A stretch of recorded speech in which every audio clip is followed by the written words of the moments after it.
Hello, Avatar fans, and welcome to the next episode of the Avatar Online podcast. This is going to be episode 303 of our regular shows, and we're recording this one on the 11th of April, 2026. This is the official podcast for the fan site, AvatarTheLastAirbenderOnline.com. I'm going to be your main host, Morgan Airspeed Prime. Joining me on the podcast is Greg2B from the site. What's up, everyone? Excellent. So on today's show, we will later on be getting to wrap up our coverage on the Awakening of Roku. We're going to be going through the final third of the book. We will get to that later on in the show. But first, there's actually a decent bit of news to go over, mostly publishing focused, but we kind of got a little bit of an update on everything. So we're going to jump in here with the little bit of Netflix Avatar news that we got. And it's actually a pretty decent piece of news here. We got the release date for Netflix Avatar Season 2. So they put out a post, they kind of teased, I think, the day ahead of it, that we're going to reveal the date tomorrow. We got the date. The season 2 is launching June 25th, which I think is right in line with where most people predicted it. They're not doing anything kind of like crazy with it or anything like that. It's June 25th. They did this kind of along with a kind of behind the scenes kind of trailer thing that didn't really show us like much new footage. It was very focused on, I think, like the chase episode, basically kind of highlighting that, which I think is going to take place a bit earlier in this version of the show than it does in the original. But it was mostly just showing you like the sets for Bossing Say. I think highlighting that they've moved away from the kind of volume stuff quite heavily. It's more set focused. That was basically the idea here. Still a lot to reveal whenever they get to a proper trailer, probably in May. But what are your thoughts on this? Is this within line with your expectations for when you expected Season 2 to release? Yeah, I think so. I think we pretty much thought it'd be around there or maybe a little bit later or earlier. So, no, I'm glad that they're, announced it and getting some more information out about it, because I think we've really been wondering since we've known, how long it's gone in the production and stuff, and we've seen a lot of stuff about it since it's just done pretty much. They're just, figuring out the edits and productions and that sort of stuff. Mm-hmm. Yeah, so that kind of timing wise gives us like a month to kind of like cover this before hopefully Avatar Studios stuff really kicks off for like SDCC onwards. So that's usually the way it worked for like season 1. It had like a hype 2-3 weeks, maybe a full month, and then the wait for season 3 will begin, which I'm guessing will be basically exactly a year on from season 2, because they've already kind of filmed it. So we'll see how that all works out. But yeah, that's the update there. We know when season 2 is coming, and again, in line with everything else, it's like publishing is going to start off quite heavily starting in May. This is in June. There's a lot of stuff also in July. The pathway to Avatar Studios is beginning to get kind of filled in, as we'll kind of see. Next, we'll move on to another thing that got a release date, and that is that Avatar Legends, the fighting game, got a kind of pre-order trailer that also announced the release date. So it's coming out 2nd of July. Pre-orders are up, I think, only for Steam at the moment, and it's more like wish list stuff for the consoles. But still, they showed off some more footage. They seemingly announced the full like launch 12 character roster, but highlighted that, of course, there will be kind of DLC characters. There'll be like a season pass type thing. It's one of those interesting ones where, like, I would say the roster and the date is probably the main thing. It doesn't actually have that much information on like a lot of other stuff, and there's still lots of stuff they do need to talk about. But that release date is definitely pretty good. They're getting it out kind of early summer, I think, as they kind of predicted. The timing should be pretty nice in the lead-in to San Diego Comic-Con. And again, I think this game continues to be received pretty well. A little bit of discussion here because, of course, the character choice is obviously going to always be tricky. But what were your thoughts on the pre-order trailer here for the fighting game? Yeah, I mean, I definitely saw a lot of excitement for it, so that's always good to see. For anything Avatar related, but especially just for video games in general, hoping that we get more and stuff like that. So no, I think, for what they set out to do, I think is being received pretty well. The roster is there. There's always people who want more from either side of, the shows that we've had so far, or even just the extended universe, if you want to consider it that. But, at least they do plan to have more. So it's just, hoping that the game continues to be popular, that they, feel the worth in making the additional characters. The 12 character launch lineup is Aang, Korra, Toph, Katara, Zuko, Sokka, Azula, Ozai, Zahir, Kyoshi, and then there was some weirdness about the final two, but it does seem to be Avatar State Aang and Avatar State Korra. They're not quite fully confirming it, but the community manager for the game also basically said the image in the trailer that has 12 on screen shows all 12 characters, and that has the two characters in the Avatar State in the background. So it does look like there will be sort of like alternate versions of them that is just full on Avatar State from the start, though there might be some weirdness around it. They didn't really give the impression that they're holding back two secret characters necessarily. It's just that, yeah, it is them in the Avatar State, which is kind of frustrating because it means obviously four of the characters are just actually two unique characters, even though they're fighting kind of moves will be different.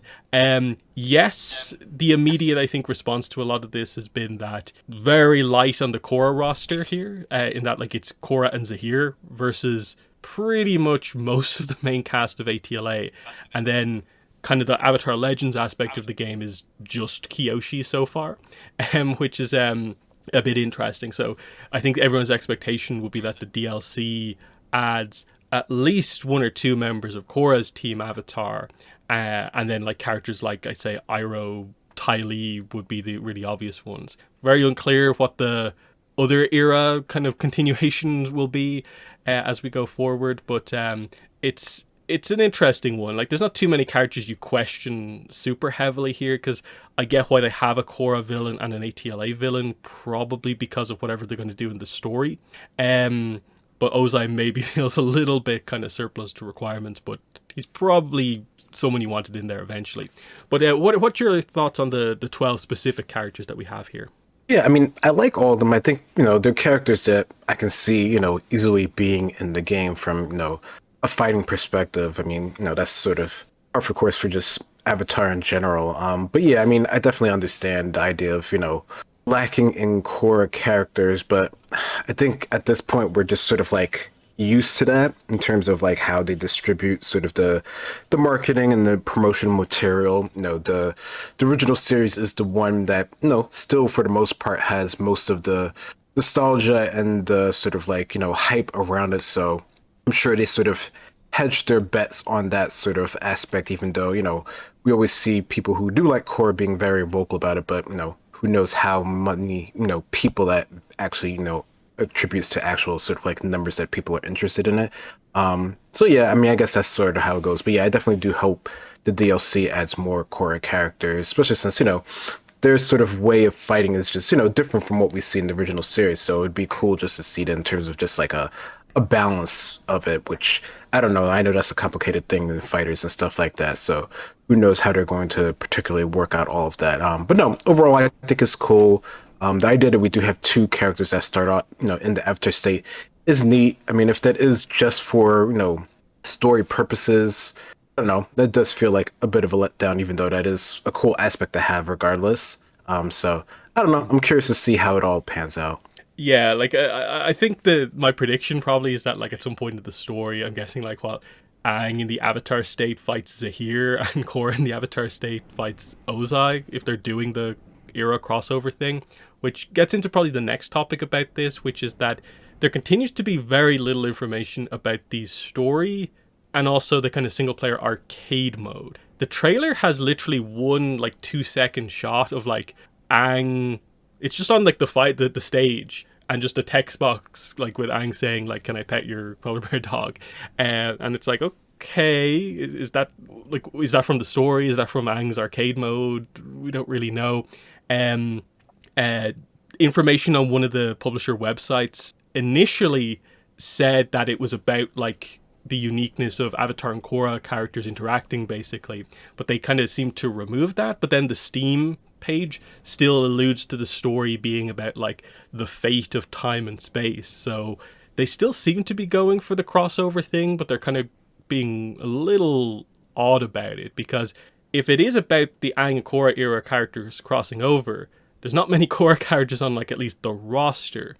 Now I'm assuming they can have characters in the story that may just come to the game later, but Yeah. it does feel a little bit imbalanced in that way. And then you kind of ask like, oh, I guess Kyoshi's in the game as part of the story. So is it like three avatars, or will one be in there like the leaks suggested? The scope of the story compared to what the kind of crazy leaks initially suggested is kind of very interesting. I hope they do get some information about that sooner rather than later, because it has sort of felt like a lot of the marketing has been quite focused on like the fighting game community side of things, and not as much maybe the Avatar fan side of things. And so the single player stuff would definitely be something I want them to flesh out more of. But do you have any thoughts on kind of what you were maybe expecting from the story at this point? Yeah, I'm really not sure because that does feel like that's something that they're holding back on, which I guess in terms of like, not saying everything about the game and letting people experience it and stuff like that, like it makes sense to not, necessarily tell the story of the game, like that is sort of part of it. I don't know. I would think that that would be like sort of hand in hand and sort of promoting it and getting it, in front of the most, people and that stuff like that. So I don't know. I don't know if they can like bank it on more of this sort of like, professional sort of idea of it where people who are really going into it as like a pure sort of fighter, versus it being sort of a story itself. So I don't know. I really wish they did do more about that. But yeah, they have a bit of time to kind of focus on this, but we're getting to the point where like, yeah, I definitely do want some of this information. The only other thing they mentioned was that like, I guess if you pre-order the game, you do get to vote for one of the DLC characters. Again, they've been a bit vague about like what exactly that means. I think people have figured out that it's probably going to be they give us a selection that we get to choose from, which kind of feels a little bit weird because then it kind of just feels like, so are we just choosing like the order of characters rather than like actually choosing a specific character? But they probably needed to do that anyway, just in case people tried to do something crazy like vote the cabbage merchant in over like a more notable character. But we'll see how that all goes. Before we get into the big publishing stuff, I guess there's been some very kind of light-ish Aang movie information. The first and most kind of maybe obvious thing is that some of the movie tie-in books, their listings have been updated to actually adjust to the finalized title of the kind of movie and kind of the products themselves. So these are the junior novelization, the step into reading book, and the kind of activity slash sticker book have all been updated to actually now include Avatar Aang, The Last Airbender as the title, which remains in this weird state where like it's basically officially confirmed, but Paramount Avatar Studios have yet to properly acknowledge it. Like the best we have so far is two of the actors and their posts were liked by Mike and Brian. Now official listings have been updated, but again, still no super official clear-cut announcement of all this stuff. But it's definitely a sign that things are getting finalized. Release dates remain in the same situation where like some of them are September 1st, the junior novelization is October 13th, but all their descriptions continue to say that it's coming to Paramount Plus in fall 2026. So they're ultimately not really committing to a release date anymore, but October still seems to be basically exactly where we expect it to be. Do you have any thoughts on this? The official title being added to publishing listings, but still no like official acknowledgement. Yeah.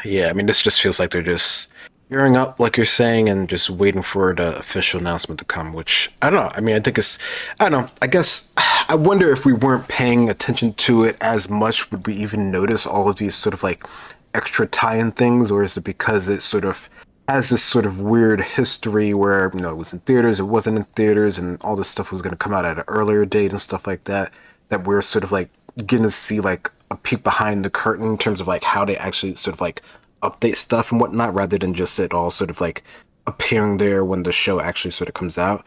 I don't know. It's very curious how this is all playing out. Yeah, and then the other even smaller kind of piece of news is that once again, some T-shirts for the movie have kind of come out like by mistake. In this case, it seemed like very specifically just a whole selection of Zuko, like T-shirts, sweatshirts, that sort of thing, came out. So it was just the movie Zuko design on a bunch of kind of like logo backgrounds, basically. On Amazon.com specifically, people were able to order them. I think some people have had them shipped as well. So it seems like the exact same thing that happened before with more of the images and like Target happened here, where it seems like what's happened probably behind the scenes here, because it's listed as Avatar The Last Airbender, is that these images, I guess, are being added to kind of databases behind the scenes, and it's maybe not the clearest thing in the world that they're separate from just ATLA stock art, and so I've always assumed the t-shirt stuff is relatively like automatic in the way it kind of all happens, and that's why this has happened here with t-shirts, but it hasn't really happened with a lot of other stuff. Like, we're not randomly seeing a book get announced with like all the images out. It's weird. It obviously highlights that they have all like the promo images ready, as we talked about like last time. But it is funny that this just continues to happen. Everything except fully official information for this movie, and I definitely think a lot of people at this point are just getting a bit frustrated, as in like, what are they waiting for? Like, we're 6 months to go at this point. Like, we're assuming it's October. They're not going to do anything weird. We should have, it feels like, had at least something already. It feels like something has to happen soon, but when, where is just the big question. But do you have any thoughts on another t-shirt kind of official leak? Yeah, I saw that when it came out, and I don't know. I mean, it's fun to be able to see that stuff, but yeah, I definitely can understand the frustration and sort of the lack of communication in terms of when things are actually going to come out. I mean, I wonder if we didn't see this, would it be okay for them to sort of like keep holding out on things? But the fact that all this stuff keeps coming out in error, we're assuming. I don't know what their main plan is behind all this stuff, but I don't know. I assume it's just like, middle of summer is when we'll actually start getting information about, the actual movie and stuff like that. But they're trying to build it up. Yeah, CinemaCon is happening in like, I think starting in like 2 days. I don't think anyone has many expectations for CinemaCon because the movie's not in cinemas anymore, but it's still an event where like you expect all the movie makers to talk about their stuff. So just because it might not maybe be a huge part of the kind of stage event doesn't mean we might not get an update on it, because I think in the background of this we heard that like the original plan for the Aang movie was to get a trailer attached to a Super Mario Galaxy movie, which obviously just came out over the last kind of week or two. So we're kind of past that and we haven't seen a trailer. So we've gone past like original kind of a marketing plans. But this was still with the movie planned for like October, so you have to assume that they probably do have a trailer ready in the background, just like timing when to release it. Will it still be, at some point in April?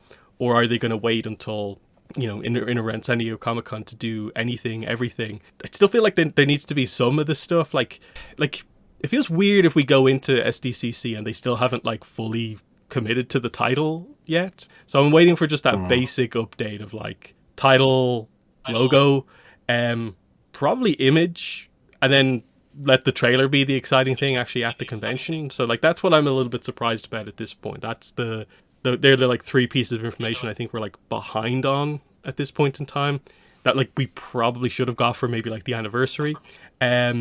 So I don't know, is this just because it is streaming only now, they've adjusted their marketing stuff, but then they still have all this merchandise stuff that's still happening? It's getting odd at this point, and like they need to say something soon, I think, is the problem. But I suppose, what are your thoughts on that? Do you think they're going to wait until all the way till San Diego Comic-Con, or will there be an update before then? I would like there to be an update beforehand, but I don't know. I feel that if they're still going to put it out in October, we're assuming, at whatever date that they eventually choose to.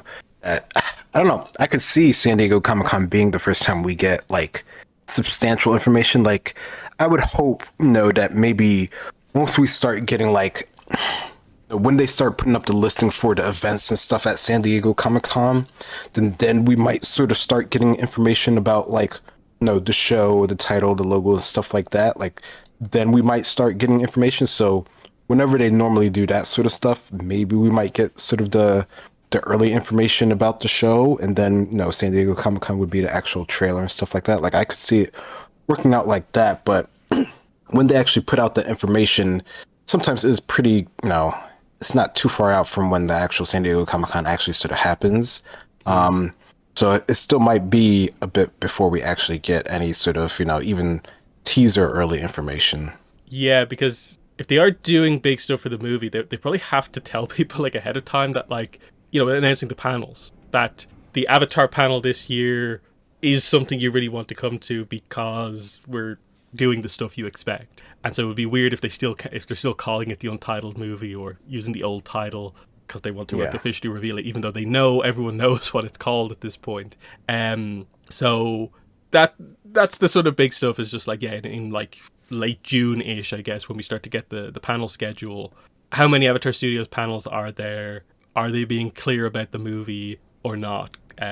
That's definitely going to be a big one, but we're just waiting for them to get going, because we're also getting to the point now where it has been a very long time since the last Seven Havens update. Like, I think at San Diego Comic Con it'll be a year since the last time we got an official any mention of Seven Havens. And given that we're expecting that in 2027, like, that should have some sort of focus at SDCC, especially if, like, we assume maybe some of the rumors that maybe like the series are actually really Paramount's focus when it comes to like new Avatar stuff, that like they might want to really push that, and they could be a bit more open about it maybe.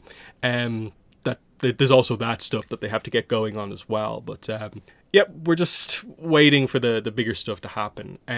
Also, we have been waiting for publishing to happen because, again, publishing has been not very active at the start of the year. The only release we've had so far this year is, like, I think I Am Sokka from like the first week of the year, and then Relics of the Four Nations, which wasn't even that great of a release, from like about a month and a bit ago. The last proper release was Awakening of Roku, and that was the very end of last year, and that was kind of more or less, after a pretty decent gap of like not really having anything. Like, especially we're going to talk about a lot of comics here. It's been over a year since the last comic release, so stuff is happening. You can see the way they're kind of organizing stuff. Like, I don't think Dark Horse wanted to go a full year without having a release, but that's the way it's worked out. And now we're going to get like 5 books over the course of like 4 months, and we'll go through them here. So first one to mention here is probably just Masters of the Elements, because we got preview pages for basically everything. With Masters of the Elements, all the preview pages did was confirm to us all the different reprint books that are actually in this. Now, we knew this already, I think, if you worked through the different creators involved, but it basically just confirms that Beach Wars is in, Ramen Rumble is in, and Lost and Found is in. So that leaves the only book, reprint book, that won't be in here as Matcha Maker. So none of the creators are listed for that one. These are the 3 reprint books, and that leaves space for, realistically, I think 4 new comics. We'll get one for Roku, Yang Chen, Kyoshi, and then one we're expecting for Aang or Korra. I'm going to assume it's Korra because 2 of the reprint books are ATL8 era, one of them's Korra. That would balance it out properly. We have no preview pages yet for any of the new content. And again, we expect the Roku book to be the comic giveaway day book, and that's in 3 weeks.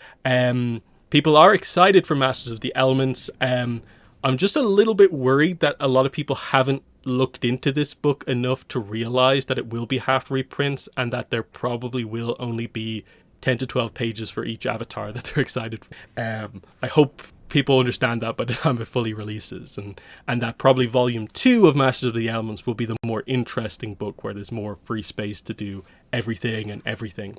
But yeah, where are you at with the Masters of the Elements short story collection? Yeah, I mean, I don't know. I think I felt more hyped for it originally, and like you're saying, once you sort of realize that it is a lot of reprints, that sort of diminishes its sort of like return a little bit. I mean, like we said before, the cover looks cool. I like the idea of it, and I think going forward it'll be, a lot more sort of interesting. But yeah, I mean, I guess, not everyone has all of the individual stories or has even seen them. So I would suspect for a lot of people, these will be stories that they haven't really seen, or they've only like maybe heard of.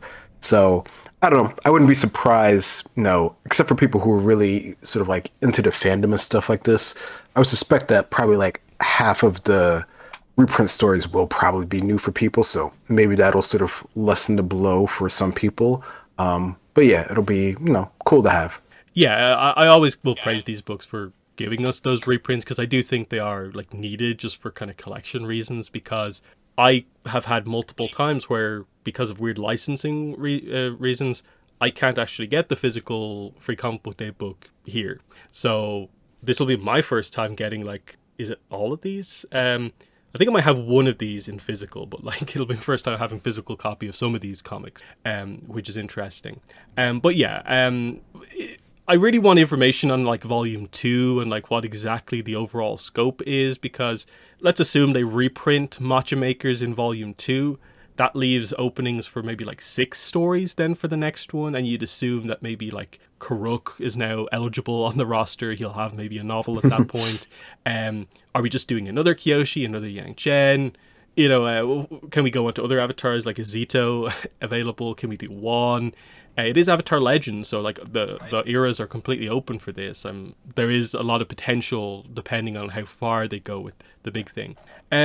Next on to maybe the least anticipated book, but it's still interesting that they're doing it. Chibi's Volume 2, Sokka's Boomerang Class. This is a July release. We got 6 preview pages for this one. Again, it's like, what, 5 years since the previous one, which itself was already like delayed, one of the most heavily delayed Avatar comics by like a year. There's a weird free comic book day thing that happened where like Dark Horse basically lied about it. It was really weird at the time. I assume a lot of that happened because of Avatar Studios stuff when it was just forming. A lot of the plans for comics changed at that point in time, so it's kind of weird that this is actually like a pre-Avatar Studios idea, the Chibi comics, and now they're coming back. Kind of makes sense to have like all ages books, I guess, on the shelf, but interesting to have it come back here. We have a new artist, Ruka Ito, and yeah, as you would expect from the title, this seems to play out exactly as expected. The group is all together. Interestingly, Suki is in this book. The team is at the Jasmine Dragon Tea House. They get to kind of discussing, bending. Sokka, of course, argues that actually boomerangs are better. They all argue that they can throw the boomerang just like he does. And it looks like the format of this book will kind of be each of the team members taking a shot at throwing the boomerang and causing chaos in some sort of a way that relates to like their bending or their skill set. I'm guessing there'll be some fun thing with Suki at the end where she can maybe throw it perfectly or something. And that will make Sokka a little bit sad, but it's Suki, so he'll be happy. So it looks kind of fun, I think, overall, but like the first one, I'm not really expecting all too much in terms of like notable plot, notable character stuff, but yeah, as an extra book, it's kind of nice to have. But what are your thoughts on Chibi Volume 2? Yeah, no, it's just a nice, age appropriate book for kids. That's in, sort of the classic Avatar chibi style. So no, I think it's cute, and for what it's worth, I think it'll work. Mm-hmm. So yeah, that is that one.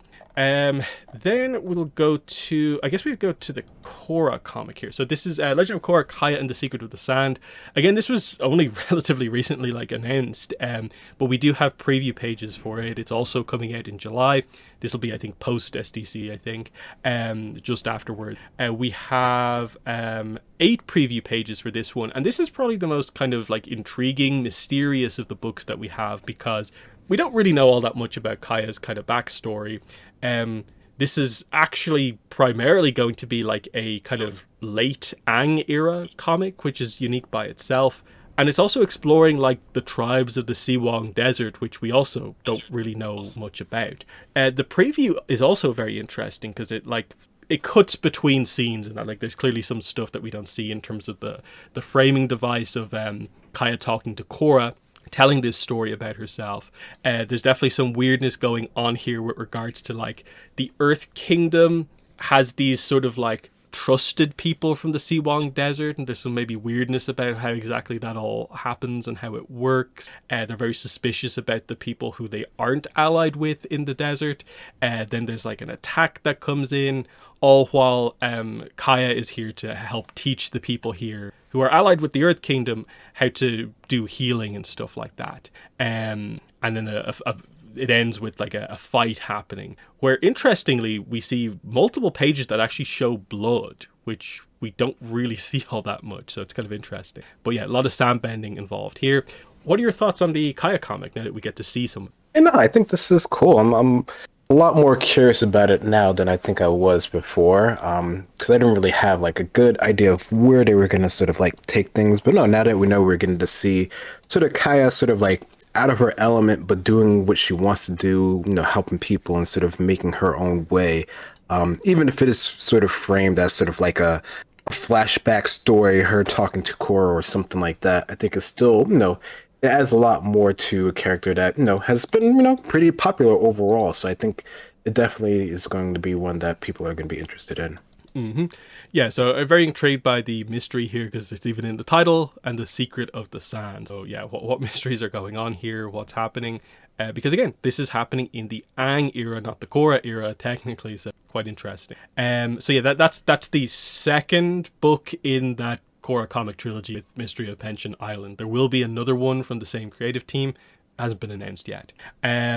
We'll then move on to Avatar: Last Airbender, Jet, Rebels, and Rhinos. So this is out on the 8th of September. Again, only relatively recently announced, but they put out the preview pages for this one actually pretty early. So we have 9 preview pages for this one, and interestingly, I think this one looks really solid. I think we knew exactly what to expect from this story based on the description, and it looks like they're doing exactly that. It's playing with the ideas you expect them to play with. We do get a little bit of characterization for Colonel Monkey and some of the other rough rhinos here. Interestingly, we do actually see Jet, when he's younger, straight up confront Monkey, but clearly not being powerful enough to actually take him out, but still plotting his revenge, even as he comes into contact with Smellerby and Longshot for the first time here. And you see this kind of stuff happening in this kind of like occupied Earth Kingdom town. There's fun stuff here like Longshot seemingly not knowing how to use a bow at all. So where does the training happen? Where does that come from? There's an interesting story there. It relates a little bit to the City of Echoes information we got on the two. But then you see a little bit of kind of Jet lying to his friends about why they're going to move towns. He says it's to get other kids, but it's actually to follow Monkey. And that seems to be the setup here, is the kind of contrast between his want for revenge and then the found family, I suppose, entering his life. Looks really solid. I'm excited to see the kind of execution as those two things kind of collide at the end of the book. But what are your thoughts on the Jet comp? Yeah, I think this is another one where I wasn't really sure what to expect from it. I mean, it's hard because like we know Jet's character when he's older and we know where he ends up, right? So like to do it before and to see how it comes could be, it could be hit or miss. But I think, from the preview pages, what we've seen before, it looks like they're doing a pretty good job of sort of characterizing like a young version of him, as well as sort of like the dynamic of the initial sort of group, which is, curious because those are sort of the three that sort of end up together, before everything happens. So I don't know, I think this might actually be a really good way to show sort of the start of things, and then we already know how it ends. So no, I think this is going to actually be worth reading. And then we also know that based on the cover, Pipsqueak is going to be part of the book as well, because interestingly, Longshot wasn't actually on the cover. So yeah, that's in September. And then next, technically we'll see this story earlier, but the preview pages that went up are for the collected edition of the Kyoshi Warriors miniseries. So interestingly, I don't think we've talked about this before, this collected edition, but it's called Volume 1, even though basically all of the marketing information about this book call this like issue 3 is the final issue of this series. So I'm a little bit unclear about what exactly they're going for there. I do think they are more referring to Volume 1 as Volume 1 of miniseries, basically, because I think we know the creative team is probably staying on board to do something else that's separate to this, and that will be the Volume 2 miniseries.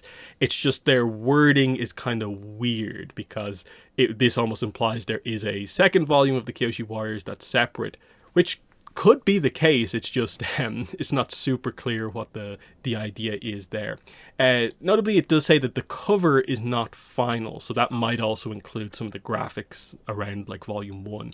But do you have any thoughts on that, just that collected edition in November? I mean, the idea that we're getting collected, I mean, I think we, pretty much thought that was going to happen. So that's, nothing new per se. But, just based off of what we see in it, so far, I think I think this is another one where sounds cool overall, but then when you get to see the actual previews and stuff like that, it makes it a little bit more contextualized.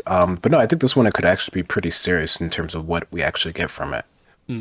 So, yeah, the issues for this, because I think people might be a little bit confused when these come out, because the format is going to be quite different. Volume 1 of the Kyoshi Warriors is actually like a 72-page book, so you might think like that's less, because it's 72 and it'll be minus a few pages for like the credits and stuff like that, so it'll be like 66 pages overall, because it's made up of 3 single issue comics, which are coming out in May, June, and July. So we'll actually have the full story by July. This is just like a graphic novel version, meaning that there probably will be a hardcover that collects this at some point, but it would have to also include more page count from other miniseries, I guess. But they haven't confirmed what they are. But yeah, the preview pages for this, I think all of these preview pages are technically from issue 1. So when you combine this with, I think, the 2 pages that we have previously from the issue 1 preview, we have like 9 pages out of like 22 from issue 1. And it actually includes the final page of the issue. So there's maybe a little bit of kind of spoilers here. But this one, even from some of the descriptions, I wasn't exactly sure where exactly they were going with this.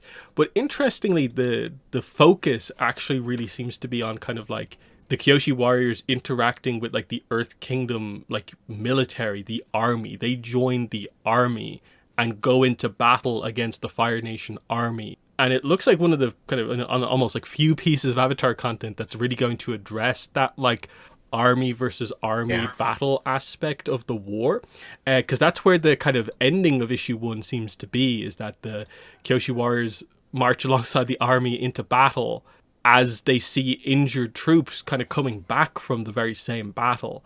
And it's this kind of harsh reality of like, it's their first time on the mainland. They're almost being kind of like guilt tripped into kind of doing this in this exact way. And then one of the big things I think the preview gets across is that clearly the Kyoshi Warriors were told specifically not to wear their Kyoshi Warrior kind of like outfits, makeup for battle. And that's why they seem quite annoyed as they start the march out into the battle. So this new general character, General Andal, I think we know from the issue 2 description, is going to be an antagonist to a certain degree over like disagreements on how to do things. Yeah, the unexpected focus here on kind of like military stuff is kind of interesting to me. But what are your thoughts on this? I agree. I think that's why this one seems like it's going to be very sort of important, because you're actually going to understand sort of like the scope of the war from like, a regular person that's just sort of like in the thick of things. And that seems to be where they're essentially like, they volunteered for this service, right? But they thought that they could do it on their own sort of terms. So it seems like there's going to be some conflict there, which I guess, wouldn't be too surprising considering they've been isolated on the island. Like, yeah, we know that they're highly skilled and trained warriors and stuff like that, but like no one else is going to know that or really going to want to give them that sort of like opportunity from the beginning. So of course they're going to have to figure out how to prove themselves. So yeah, no, I think this is going to be actually pretty cool, a lot better than I thought. Mm-hmm. And yeah, hopefully we learn about whatever the next single issue is at some point soon, because yeah, we already have like the solicitations for the 3 individual issues. It'll be interesting to see what the break kind of is between things, because one of the other interesting things with this is that even though it's only 3 issues, there are 2 artists on board. Like it basically seems to be the case that was it Bel Bessa is the artist for issue 1, Xantha Bauma is the artist for issue 3. They're both on art for issue 2. We don't know what the breakdown on that is going to be. So it kind of feels like, okay, this happens, I guess, in comics, but like, I don't tend to view it almost as being something that happens in like this short of like almost like a piece of content, that they broke it down like this. So that'll be interesting to see if there is any reasoning for that as we go forward. But yeah, the miniseries should be a cool thing to also have, because it effectively means that like every 3 issues is effectively like another one-shot comic, just in a slightly different format. So that's always a nice addition to do something different. Otherwise, that's basically all the news. The character encyclopedia was delayed by a couple of weeks. It's now coming out on the 3rd of November. Which, if you use the books as kind of a guide, we now have a situation where Visual Dictionary is confirmed to be a release before the movie. It's scheduled for the 29th of September. The Character Encyclopedia is the most recent book that will have movie content that has like a new release date, 3rd of November.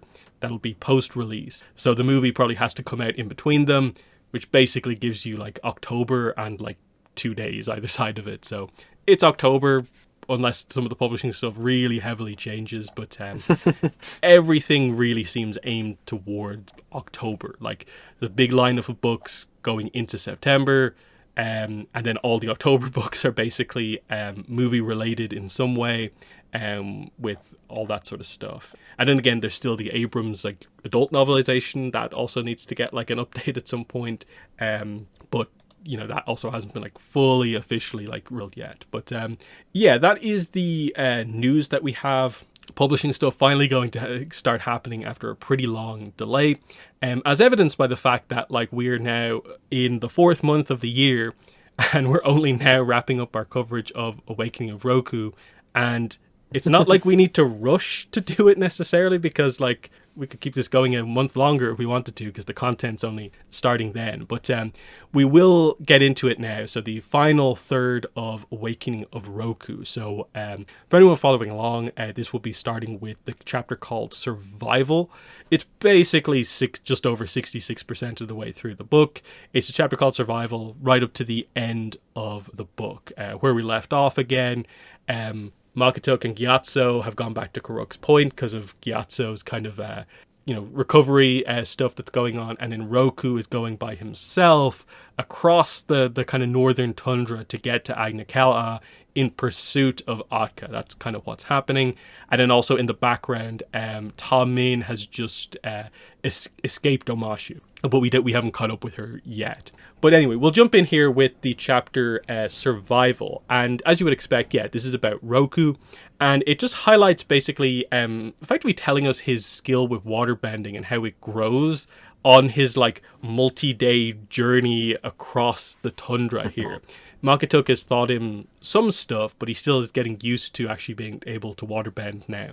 And the whole point of the chapter being called Survival is that, in a way, they compare the idea of like, is this how like kind of the original waterbenders did it? They must have learned their skills to meet the conditions, and Roku is doing much the same here. Like, he has to improve his skills to survive, and they highlight that, yeah, his skills with the special fishing technique, just making shelters, even moving the sled along the ground, it all improves gradually over time. And he slowly makes his way towards Agnakel'a, and he's just worried about, like, will he arrive late? What if he arrives first? Will he be able to kind of do what he has to do when it all happens? And he just hopes that he isn't too late. I think this is a pretty fun kind of chapter. I like that they did address kind of his technique with waterbending, because it was a little bit like, okay, he has done like the most small bit of waterbending so far, but this is where he's at, and he has to learn on the job basically to get better. But what are your thoughts on this chapter? Yeah, no, I think that's a really apt. So the whole idea that he has to sort of figure out how to do it in order to survive, and just sort of that sort of, I guess you could say, like, motivation and focus really feels like it's driving Roku at this point in the story. I really enjoyed that whole sort of progression of him sort of, being able to do it like bare bones in the beginning to being able to do it with like the least amount of energy by the end of it, and being able to incorporate sort of like airbending as well. So the fact that he was able to sort of, pick it up from sort of basically nothing or very low in order to sort of like master these at least specific techniques in waterbending in order to sort of, continue on his journey while still, sort of agonizing over like the choice of going there directly, maybe doing a search, or, just sort of everything else that's going on. It's very sort of like, introspective in terms of his, journey in this. And I think, a lot of the later half of this book is very sort of like in Roku's head in terms of like, is he doing the right thing? Is he not doing the right thing? Like, how are things going to turn out? So no, I really enjoyed, that for this chapter, as well as just the whole, later half of the book. Mm-hmm. Next chapter is called Agnakel'a. And yeah, interestingly, we highlight him arriving on the outskirts of the capital. So he's not quite there yet, but he makes his way in. He's done the main part of his journey. and he sees that like immediately things are better. This settlement is so much better than all the previous ones he's been at. People are happy is the big thing to note. There's no immediate panic as if he's really late, Atka's done stuff already. Doesn't seem like anything has actually happened. Everyone's happy, the kids are throwing snowballs at each other. A few of them notice that like when he gets closer, like, oh, he's not from the Northern Water Tribe. But yeah, he notices how beautiful it all is because he sees the Agna from a distance. He grabs his glider and heads in, and then we basically do a cut to he's meeting with the Chief Tigwa here. So just straight away, like he's there. Of course, he's going to be a VIP. He could do multiple elements. He can prove himself to be the Avatar. You sort of assume what happened in between. But just before we get into this meeting, do you have any thoughts on the kind of journey through the little outskirts before we get straight to the capital? Yeah, I think it does a good job of setting up because, I mean, we sort of have heard of this place and how, I don't know, it's been sort of like built up, but we don't really sort of understand the full scope of it. And of course, if you've watched the show, like, we, you know, as the viewers and stuff like that, as the readers, like, we've seen where it eventually ends up, right? So it's interesting to get this perspective of how it is sort of like in its sort of like infancy, and sort of how, you know, Roku is sort of like, you know, happy to get there, at least in terms of like, you know, being able to see that everything seems to be all right, at least on the surface level. Mm-hmm. So yeah, he has his meeting with Chief Tigwa, and we basically jump in the middle of conversation. Like, let me get this straight. An earthbender named Atka or Kadra or Nightshade is trying to poison the city with a mysterious substance that inverts a being's chi, so they become uncontrollably aggressive until they die, and there's only one person who can cure them, and she's in Karuk's Point. Yes. Now, interestingly, he seems skeptical there, but he does actually believe Roku, and is actually taking this quite seriously, and this is a very interesting introduction to this character, world leader of this era. A character who throughout this book has been portrayed as potentially borderline villainous because he's the reason the villain is the villain, basically, in this book. He's the cause of Atka's issues. But as we see here, while he's not perfect, he's pretty normal here, just having this conversation with Roku. And as we'll go through these kind of group of chapters, Roku will come to quite like this guy because he can just interact with him. Now, of course, there's an element of like, well, he's dealing with a VIP in the Avatar. Roku gets a different experience than Atka as like a random person did. But it's interesting just the different approach in how that all happens. But yeah, he tries to get across the idea that like, oh, I think you should recognize her. You've seen her before. She came here asking for the Northern Pox remedy, and him and his advisors are both like, no, sorry, don't remember this. It would have been a few years ago. And they have to kind of really point out that like a lot of people come before us, and it's surprisingly more than you think about very specific stuff like that. So that doesn't actually narrow it down. And there's this element for Roku where he has to realize that there are these things that the world leaders kind of have going on that he hasn't quite understood yet himself, given that he's going to become a world leader. Does he remember every person he's ever met? That sort of thing. But what are your thoughts? What are your first impressions of Chief Tigwa meeting him here? Yeah, no, I think initially, like you said, like he seems sort of like your classic standard ruler who doesn't, you know, at least immediately come off as sort of like having like, you know, evil undertones or some sort of master, you know, plan or anything like that. Like he just seems sort of like a typical world leader who, you know, maybe has to make some hard choices, maybe doesn't, depending on the situation that, you know, he's being sort of involved with or is presented with. And I think, you know, it definitely is something for Roku who, you know, he's still quite young. Like, yeah, he's mastered airbending and firebending, but, you know, he still has 2 more elements to go. And he's just, you know, beginning on his journey in general in terms of being an avatar. So, like, he, you know, obviously he's still, I guess you could say, a bit sort of naive of how, you know, sort of the world goes on and how to deal with people in that sort of way. Like, he hasn't, you know, had like hundreds of people come up asking for him, you know, sort of to help them in this sort of situation. Not yet. Like he's still been off training, so no one's sort of coming to him directly yet. So it definitely is sort of, I guess you could see like a shell shock moment for Roku where he's like, how can't you not remember this person that had such a hard time in their sort of life here? But, you know, they see that all the time here. So no, I thought that was a really good job of how they illustrated that sort of issue here and how Roku has to sort of like bite his tongue at the end of this. Yeah, it's that interesting kind of angle of like for Otka that event was like the most important event in her life, but for them it was just like one of many submissions that like were almost like just as serious as any other, and that's the big thing in all of this, and especially in a book like where Roku is like doubting himself so much, and he's had moments like even at the start of the book where he's decided to do Mhm. something or not do something, like, oh, we can wait on this, I shouldn't get involved here, I should get involved here. He does begin to, I think, understand that like a little bit. But yeah, he points out that like she's likely coming for you guys specifically because of what happened. He does, the chief does treat this seriously overall. They kind of highlight details like they have food tasters because they're dealing with someone who's poisoning people. Roku's a bit concerned about this, but accepts that this is the way they do things with the VIPs, of course. So he'll have his own food tester, that sort of thing. And yeah, Roku tries to come up with some ideas, but Tigua kind of shuts him down on like a few little things of just like, okay, like we're not going to go crazy just yet, but we're going to take it serious. The chief asks Roku to try and bring kind of Makatug here as soon as possible to help with this as well.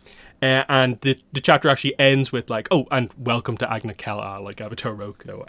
They did get straight down to business in all of this. So yeah, a fun chapter here to kind of get this very different view of the character who is hated by the people from the outlying places, but Roku has an okay interaction with him initially. But we will move on. Next chapter is a kindness, and this is a quite important chapter. We're back with Sozin, but also Taiso. So Taiso is now back from Ponty Island, and he orders everyone cleared out because Sozin is in the middle of sparring. They note against 3 firebending masters at once, so they stop mid-action to allow Taiso and Sozin to talk. And Taiso is furious immediately. What were you thinking?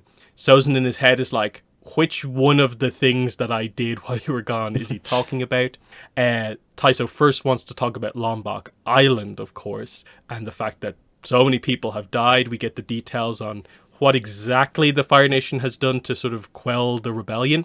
And it's very brief. Sure, it had taken longer than expected to quell the clan's little rebellion, but nobody could have predicted how difficult it would be to hunt down the islanders as they flitted through the jungle on those terrifying silent gorilla tarsi. Taiso then asks about the 106 Fire Nation nationals that were executed. They don't say it maybe as clearly as they do, but like they say right here they did die. That did happen. And Sozin just says, I knew we couldn't negotiate with insurrection. But the implication in all of this is that I guess the Lombok Island tribe was effectively fully wiped out. They don't go into any kind of further details on it necessarily. There might be some survivors somewhere, but ultimately this is the Fire Nation just fully taking control of Lombok Island, and it just gets very casually confirmed here given how important this was to the first book. So what are your thoughts on the kind of reveal here of like this? Sozin made his decision on what to do in a previous chapter. Here we see the results of it. Yeah, no, I mean, it's definitely, sad to hear overall, just because it seemed like such a cool and unique place, but, considering how we know how things happen in the future and like we've had like no mention of this at all, I guess it's not too surprising that it's not really going to be a big part of anything going forward, other than maybe the resources and the materials that they actually get from the island. So yeah, I mean, we get to see the result of this, and everyone's pretty much gone as far as we can tell. But yeah, I mean, it's interesting just to see sort of him, react to this and how, at least from the beginning here, it seems like Sozin is like he's committed to his path, right? Like he knows what he did, and he's pretty much, confident enough in himself in order to sort of not know to sort of like speak out of turn or try to like ask for forgiveness ahead of time. Like he mentions that a couple times here, even before we get to the later parts of this chapter, that he's in the right here. He, has complete faith in what he's done. Mm-hmm. Yeah, and Taiso kind of continues on and kind of highlights that, like, was it Admiral Zujon's 2 daughters were at that base, and they're now dead. Hmm. And this is the explanation on who the concerned woman was while he made his decision. And Sozin realizes that, like, oh, Taiso's waiting for me to make an apology or to submit or something like that. But this is really key. The Sozin of a few weeks ago might have given it, but something within him had shifted while stepping up in his father's absence. Sozin felt no guilt, no regret, no uncertainty, and more significantly, no sense he needed to pretend otherwise any longer. So we've seen effectively here almost like the birth almost of like the Sozin that like we kind of know of, like just Yeah. it's happened while he's been the sort of acting Fire Lord. He's fully had the kind of taste of power. Clearly the people around him, as was alluded to before, a lot of them seem to like what he brought to the role. No one's pushed back against him, and he just feels like, yeah, this is for me, and I know exactly what I'm about now. And I felt they've built up to this like relatively well, where there's still these moments, like it's not like fully complete in a way, the transformation, because you can see that he still has these slight concerns about like, oh, when his father's about to like hit him in like a moment, he still thinks about that sort of stuff. But this is a big step along the path overall. But what are your thoughts on this moment? Yeah, no, I agree. This is him sort of like stepping up to the plate in terms of his role in Fire Nation and sort of where he wants to lead it going forward into the future, right? Because he has this vision of where he thinks things should be, that doesn't seem to coincide with what his father has in mind. His father's definitely feels like he's a bit more sort of like level-headed, like he wants things to sort of stay where they are in terms of like the world affairs. Whereas Sozin, you can already see that he has the idea of where they are already better than the rest of the world, right? So he's definitely committed to that path, I think, right here. Even if he does see, like we've seen a little bit, he can learn maybe a little bit more and not 100% confident in everything.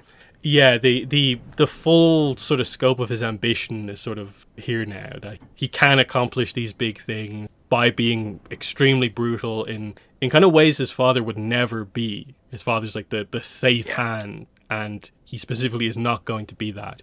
So Taiso kind of reluctantly, accepts this. Okay, moving on to Omashu. You will warn Queen Guozun at once about the minister's plot to poison her people.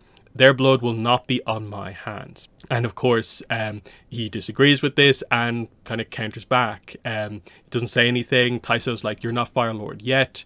Neither is your birthright as secure as you seem to believe. And he goes to walk away.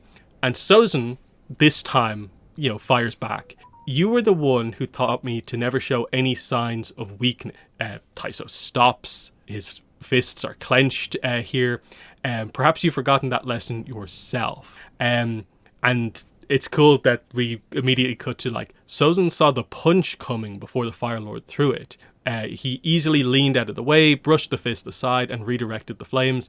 Taiso stumbled as the momentum carried him forward, and he fell to the ground. He looked up at Sozin, livid but pathetic. It almost made Sozin feel sorry for the old man and his fading mind. Almost. Because then Sozin stands above his father, kind of threatens him basically here, but basically decides on what their dynamic now is going forward. It's not that he has no use for his father and he's just assuming control. No, there's something he wants from his father here, but it's on his terms now, not his father's terms. Your time is almost up, father. I know that. You know that. And if you ever threaten to remove my birthright again, everyone else in the Fire Nation will know it. Then you'll have no other option but to abdicate early. That is, of course, unless your lengthy Bonte Island vacation improved your condition. It clearly hasn't. And he says, consider this a kindness, father. I acknowledge that I still have much to learn, and that there are those like Admiral Zujon who harbor doubts about my potential leadership. So stop wasting time with these false threats and publicly throw your full support behind me. Then teach me. Do that, and you may serve out our nation until your flame finally flickers out, however soon that may be. Deal? And Taiso kind of reluctantly accepts. He doesn't say yes, but he gets back up, walks away. He's accepted it, that things have changed between them at this point in time. Sozin grinned, guessed that was a yes, and he goes immediately back to sparring. super interesting moment. The dynamic completely shifts here because he sees that his father, who's like terrified of showing weakness, just is weak at this point in time and just takes control himself. And the last thing he needs from his father is just, yeah, teach me the political fundamentals that I don't know, and that will be the last service to your nation. Basically, it's I think it's a really strong Sozin moment in terms of just like the character development they're doing to set up like the franchise villain. So I really thought that this was a fantastic chapter and scene. But what are your thoughts on how this chapter comes to it? I agree with that. I think this is definitely huge point in Sozin's sort of path here where he realizes that he does have what it takes to lead the nation. And, yeah, there might be, one or two things. Maybe it's like some political stuff. Maybe it's just sort of getting the backing from all the admirals and the other sort of advisors, behind him directly, that he needs to sort of work out for himself. But in terms of where the Fire Nation is going to go going forward, it's his job to lead them there. And, his father isn't going to be well enough in the future in order to sort of do anything about that. So yeah, no, this is definitely their setup for him in the future going forward. Then we move on to the chapter called Polar Night. And so we just established that, okay, he's here in Agnicala. He's in his quarters, which we get the reference back to the start of the book. As Sister Disha said, they are quite luxurious here, the Avatar quarters in the Northern Capital. They have not found Atka. There's a bunch of wanted posters up. They are truly trying to find her, but there is no sign of her at all. So tension is already beginning build. It's noted here that he does send a hawk to Gyatso and Magatuk just to say that he had arrived. And he goes on these kind of patrols himself around the place to like explore, try and search her out. And this is where he gets to kind of see the capital up close and kind of assess in his own mind what like the characters from the earlier chapters were talking about, from the outlying regions like Karuk's Point and so on, that like, yeah, he sees it at the port, especially like overhunting, overfishing. So there's a lot of trade happening. This is where it happens. And that it's so much better here than everywhere else. So the point, that criticism of, kind of Tigua is a good leader, but kind of mostly to the capital is true. But that doesn't mean he's like awful as such. It's an interesting kind of point overall. They do explain what the Polar Night is. This is several weeks in the year where they would be without daylight, and they'll build up to the idea that there's a big festival when the light comes back. And so there's a bit of a kind of countdown to this big event. But the idea here is that days are passing. Like, we're going through a really big chunk of time here with Roku in the capital. It's not just one really long day where all this is taking place. No, days, weeks are kind of passing. Atka is clearly lying in wait, basically, for all of this to happen. And so nothing's happening, and this forces Roku to look inwards, and he talks to Karuk again. We'll get to that. But what are your thoughts on the first section of this chapter? Just the idea, the kind of initial, kind of almost, it feels fruitless attempts to find Atka. Yeah, no, that's exactly what it felt like. It felt like he was, I don't know, needle in the haystack or whatever sort of your reference you want to pick for it. But yeah, it definitely feels like, he's trying to search, he has, there is, posters up, there are, other people that are helping with the search, but, it's such, I guess you could say a large city, in terms of trying to find one specific person, and a specific person that, is also probably hiding from you as well, that it definitely seems like it's just sort of like, an endeavor that's not really going to work here. And I don't know, I wonder if it's just because he's, a younger character that he thinks he can sort of do this, or just like his current mindset where he thinks he has to sort of like, he has to be the one in order to sort of save the day and figure this out because it is his job, which, it is his job. Like, you can understand why he feels some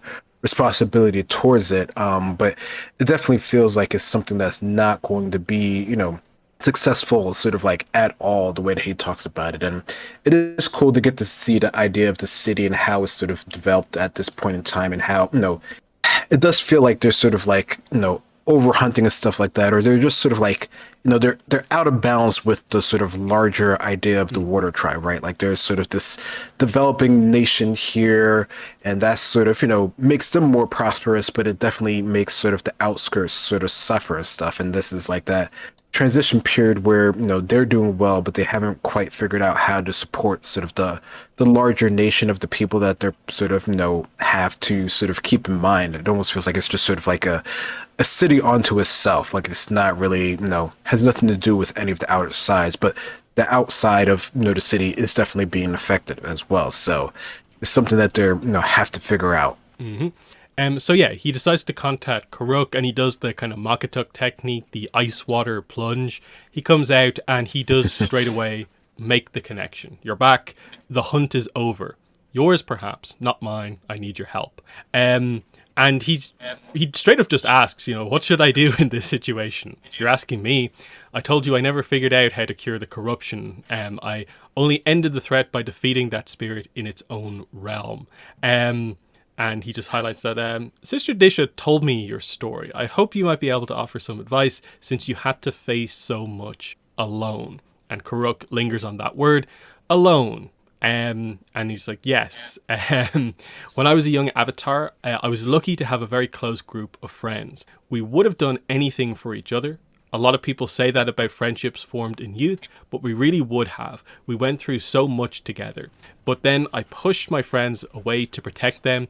In the end, that would be the biggest regret of my life. And Roku realizes, in a way, what I suppose Karuk is getting at in relation to Roku's own situation. It's not the same. I sent Gyatso away so he could rest and recover. I had to what? Protect him. It was the same. And so Roku makes the choice at this point. He's not alone. It's not that he was inherently wrong, but he hasn't been, I suppose, utilizing his friends effectively. He's been sending them reports about what he's doing, but kind of the point that this ultimately makes here is that he needs to still use them as part of his team. They can still work together even though they're not in the same exact location here. So he again pens another kind of message to his friends, but this time to properly include them with what he's doing. And that's the kind of interesting nuanced take they have on this, which is that it was right for Roku to look out for Gyatso, given that he had an injury and then the infection as well. That was actually correct. That we'll get that in the next chapter, I think. But he didn't have to completely sideline because of that. But what are your thoughts on this interesting conversation, Karuk? The first one was quite focused on almost technical stuff to get to the poison. Here's the more personal past Avatar connection. Yeah, no, I like that they have that sort of, I guess, say nuance in how he's connecting with his past lives, how they're, not necessarily giving him the answers or anything like that, or, sort of the special technique or anything like that, which, Kirk says he doesn't know. He never figured it out. But, they are able to sort of reflect on your current events, or even just help you yourself reflect on your current events to sort of get a better perspective of things. And I like that this is where Roku's able to sort of realize that he doesn't necessarily have to go at it alone. There is reasons for doing what you have done in the past, and they probably were actually the right things to do. But now that he's here in sort of a new situation, he has to be able to sort of flow and sort of adapt to the current issue and problems. And sometimes that does require getting additional help for what your current task is. Mm-hmm. We see the direct response to this at the start of the next chapter. We get a message from Gyatso to Roku. And through this message, you get kind of the implication for what specifically Roku wrote in the kind of the other way as well. What a relief to get your message. Makatuk wasn't sure we'd ever hear from you again. There's some jokes in here and all of that. Gyatso does admit it, but you were right to send us back to Karuk's point. I'm feeling much better. Not full Gyatso yet, but the purple sores are completely gone. My skin is back to being smooth again. But what they highlight here is that Makatuk's spirit bending only temporarily rebalances his energy. After a few days, his chi starts creeping off kilter, but she can just redo it but it's not a permanent cure. Basically, that's the kind of point here. So that's the situation there. This is where Gyatso has the turnaround as well on Makatuk, where he realizes actually interacting with her one-on-one, she's great, but you knew that already. And kind of he realizes that what Roku was alluding to before of like his issues with Sozin kind of latching onto Makatuk are basically the case. So some really nice stuff here between in terms of the Roku Gyatso dynamic here, that how important they are to each other. We're not going to lose each other when I have to do my thing in the Fire Nation and you have to move on your avatar journey. We'll kind of write to each other and stuff like that. And then the really fun part here is that clearly this implies Roku asked Gyatso very specifically, formally, to be a part of his team avatar, like at the end of like their journeys, basically. And Gyatso kind of accepts in this moment that like, yeah, we'll travel the world together after they're done with their stuff. So really kind of fun reunion of the characters here through this letter. What are your thoughts on this? Yeah, no, I really like this. I think this was a nice sort of moment, even if it's not like, face to face, where they sort of understand, better the relationship and sort of what's happened in the past and, how things still need to sort of, be worked on going forward to the future here. So no, I think this feels very much like, something Gyatso would say and how he would sort of, understand the situation and everything sort of going forward. So no, I thought this was very nice. The letters in this book overall, I think, have been pretty well. Roku sends a response back. We allude to a few things here, like because they're now working together, he's getting information from all the healers that they have in Agna Kel'a. So like they send like spirit water from the Oasis to Makatuk to try and help out to sort this out, and so they're actually like properly kind of collaborating on this versus Roku just walking around the capital trying to find Atka. Then he sends a message to Ta Min, and we highlight that because multiple days have passed, he's been going to this kind of tea spot with Chief Tigua like every day, and they just kind of have this routine now where like Roku as the visitor basically chooses something new off the menu, they have it, and they kind of compare it as this kind of world leader kind of meeting thing happens here. And they even have jokes between each other, like Tigua teases him about the whole Ta Min, like, is she your lover type situation here. But the point they begin to get to sort of here is that we start to present the idea here that the security has been up on high for a long time, and there's a big festival coming up, and everyone would like to enjoy that. So they might need to lower that security a little bit. And it's Roku trying to argue that no, they need to maintain security, but people are getting tired. And as an experienced world leader, he kind of points out the idea of like, probably not the best thing to completely turn your kind of officers kind of against you by just having their schedules be like quite excessive. So what are your thoughts on this kind of turn of things? That this is what they really play with over the next couple of chapters, is that like this kind of disagreement over like just the reality of managing people versus security? Yeah, no, I think that's a good idea for them to sort of bring up, and I think this is another idea that's feeding into Roku's sort of developing sort of idea of how to work with people, how to work with nations, and how to sort of get things done sort of like in a group, and how far you can push people until maybe it's too far. Because of course if you're working on your own and yourself, like you can go almost until you pass out, but working with other people requires maybe a little bit more of a nuanced hand. You can definitely see that Chief Tigua has the understanding of this done pretty well. Like maybe he's not the best leader overall, but he can understand sort of like the wants and the needs, and how well his men can work overall. And yeah, he probably could push them a little bit more, but how long is that until it's too much? And then you do have people that might really want to sort of like rise up against you. So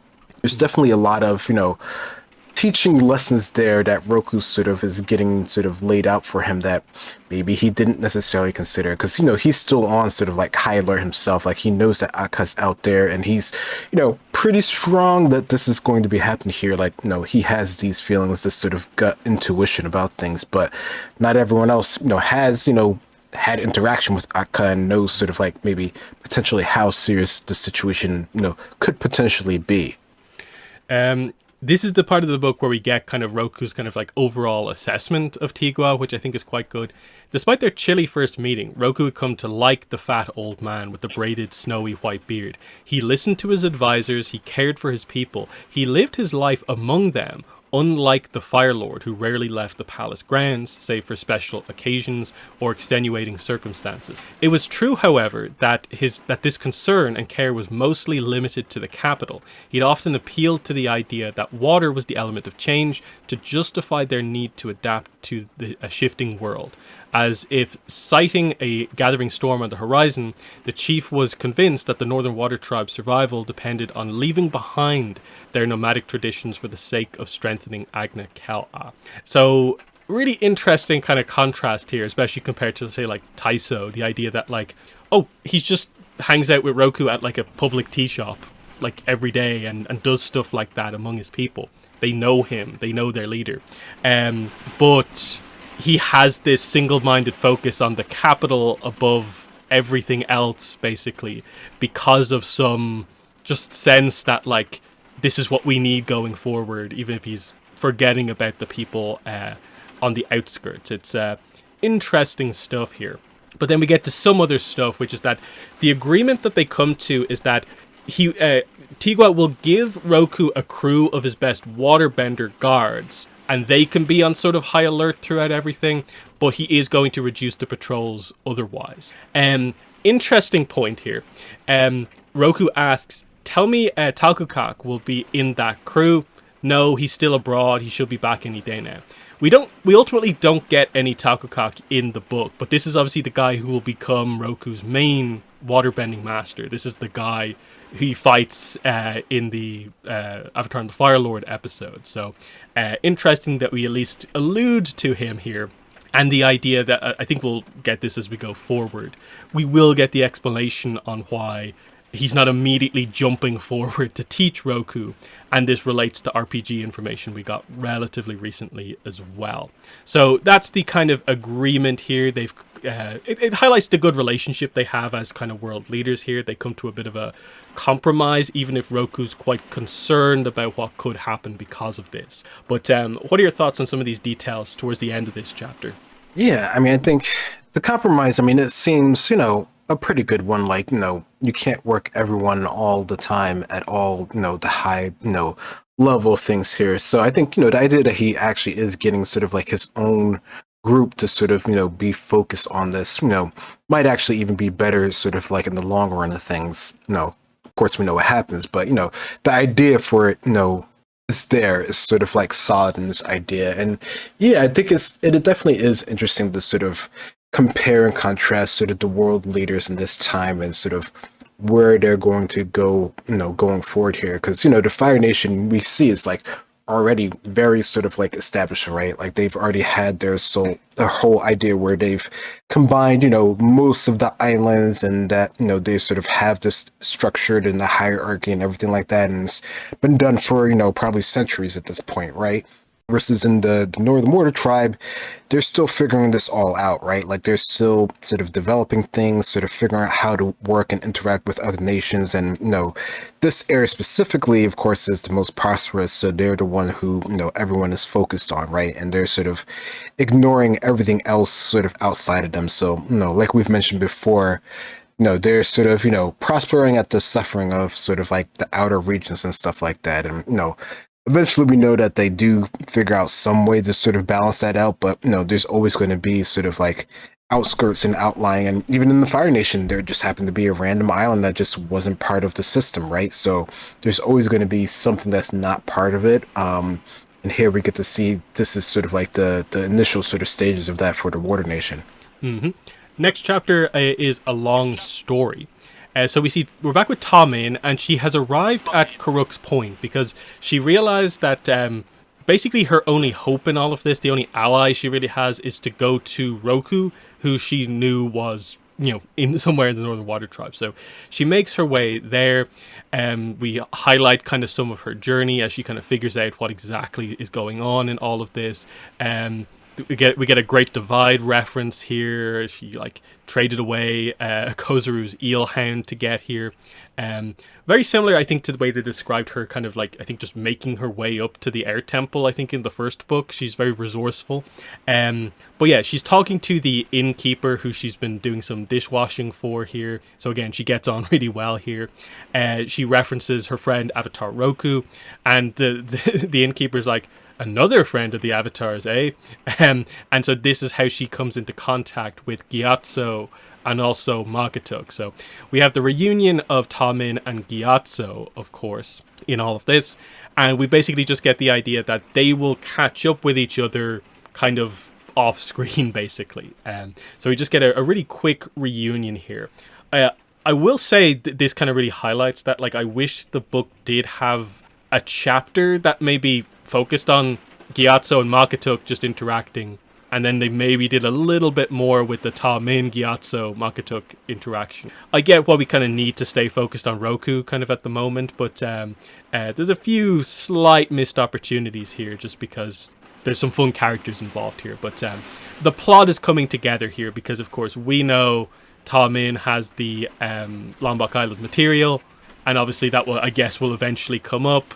And you can sort of see how things are beginning to maybe figure themselves out here. Where, yeah, this is the two sides of the story properly connecting for like the first time, which is interesting. But what are your thoughts on this quick Tamin chapter? Yeah. I mean, I always like her chapters because it always feels like it brings together and you get to see another side of the story overall. So, like you said, this is a good point where they do bring it together. But yeah, I think it would have been really cool if we did get, more moments with them sort of interacting, just sort of on their own without Roku, just to see sort of how that dynamic, since, we kind of feel like this is going to be sort of the new sort of like, Roku's Avatar group, right? So this would be cool to see sort of like how they all interacted in sort of like the initial stages, since of course we never get to see how this really plays out later on. So it would have been nice to sort of have it here, but no, Tamin's cool. It's cool to get to see her resourcefulness and able to sort of get here, even though she sort of gets stuck at a point. But that's just sort of part of the story and how things are playing out. Mm-hmm. Next chapter is the Festival of First Light. So again, this is the festival where the polar night ends. So the first light, they celebrate that. And there's a whole kind of celebration kind of happening here. The patrols have been reduced. This is where we get the confirmation that Spirit Oasis water was sent to Magatuk overall. Gyatso replies that Magatuk is close to crafting a full cure. However, she believed that the poison's fatal ingredient was necessary to complete the remedy. And of course, Tamin has just shown up with that very thing. So if you've been paying attention to this detail in the back of the book, you know that the other group actually have effectively the full cure at around this time in the book. It's just, do they know the full scope of what's happening here? Especially because, I suppose from Roku, his reports right now, nothing is happening right now. It's just very tense because Akka hasn't done anything. So there's some fun details there. Tigua gives a speech, and then he asks Roku to give a speech. So this has also been a sort of like almost theme throughout these books, is like Roku becoming better and better at giving these avatar speeches. And interestingly, he opens up with what I think Gyatso said previously in the book, Snowy O Cold Man, and he actually gets a response to it, which is interesting. And yeah, he says all the right things. He talks about how he's kind of new to the place. It's been difficult for him, but it's probably been difficult for them as well. And adapting to that challenge, survival is kind of key as well. And it's just like he really nails the kind of speech. He tries to bring it full circle to this like really big conclusion, but like Tigua is almost like asking him to like wrap it up at this point, going on a little long perhaps. But then he looks into the crowd and he sees Atka. He's absolutely certain that it's Atka. And he knows to not immediately cause a panic, so he quickly wraps up his speech and tries to kind of casually make stuff happen to make his way to her. So he rushes through the crowd, but he can't find her. She was gone. So she is now resorted to almost like taunting him. She is fully aware that like by waiting all this time, she's stretching the patrol, she's stretching the people, and she's fully directly taunting Roku here. So this is just going to kind of add to that because like, did anyone else see her? Was it only me? It's a really interesting choice with the villain to just be kind of directly kind of taunting like this. But what are your thoughts on this chapter? Yeah, no, and I think, a little bit ago, Roku did finally realize that, like, yeah, of course she wouldn't just like immediate attack. Like she would sort of like lie in wait, like she's a poisoner. That's sort of like her typical sort of MO of things. So, for him to finally sort of see her here, even if he does feel maybe a little bit a doubt about this later on, it kind of sort of makes sense. This is the time where, he wouldn't be able to get to her, right? So, like, this would be the ideal time to sort of, like, continue sort of taunt Roku, sort of, like, who's been searching sort of, like, tirelessly this whole sort of time here. So no, I thought that was definitely, like, a nice little bit to sort of, like, end this. But, yeah, it is nice that he does get to say a speech here that, for the most part is done pretty well. Like, I thought it was really, nice how he speaks about the city and the people and sort of the polar night and how things can change over time and how eventually they will get to see the light and everything like that. So no, I thought this was a very good way to sort of like capstone his like public speaking endeavors, which he has historically struggled with. Mm-hmm. Next chapter is Anticipation. So with this one, again, days continue to happen. We get the immediate kind of reaction of like, are you sure you saw her in the crowd? It's been weeks at this point since he's arrived in the capital. They still haven't found her. And again, the tension, the kind of pressure, the schedule continues to be a kind of problem with all these people. What they've kind of settled on at this point, what they kind of reveal to us is that Talgagok still hasn't arrived back.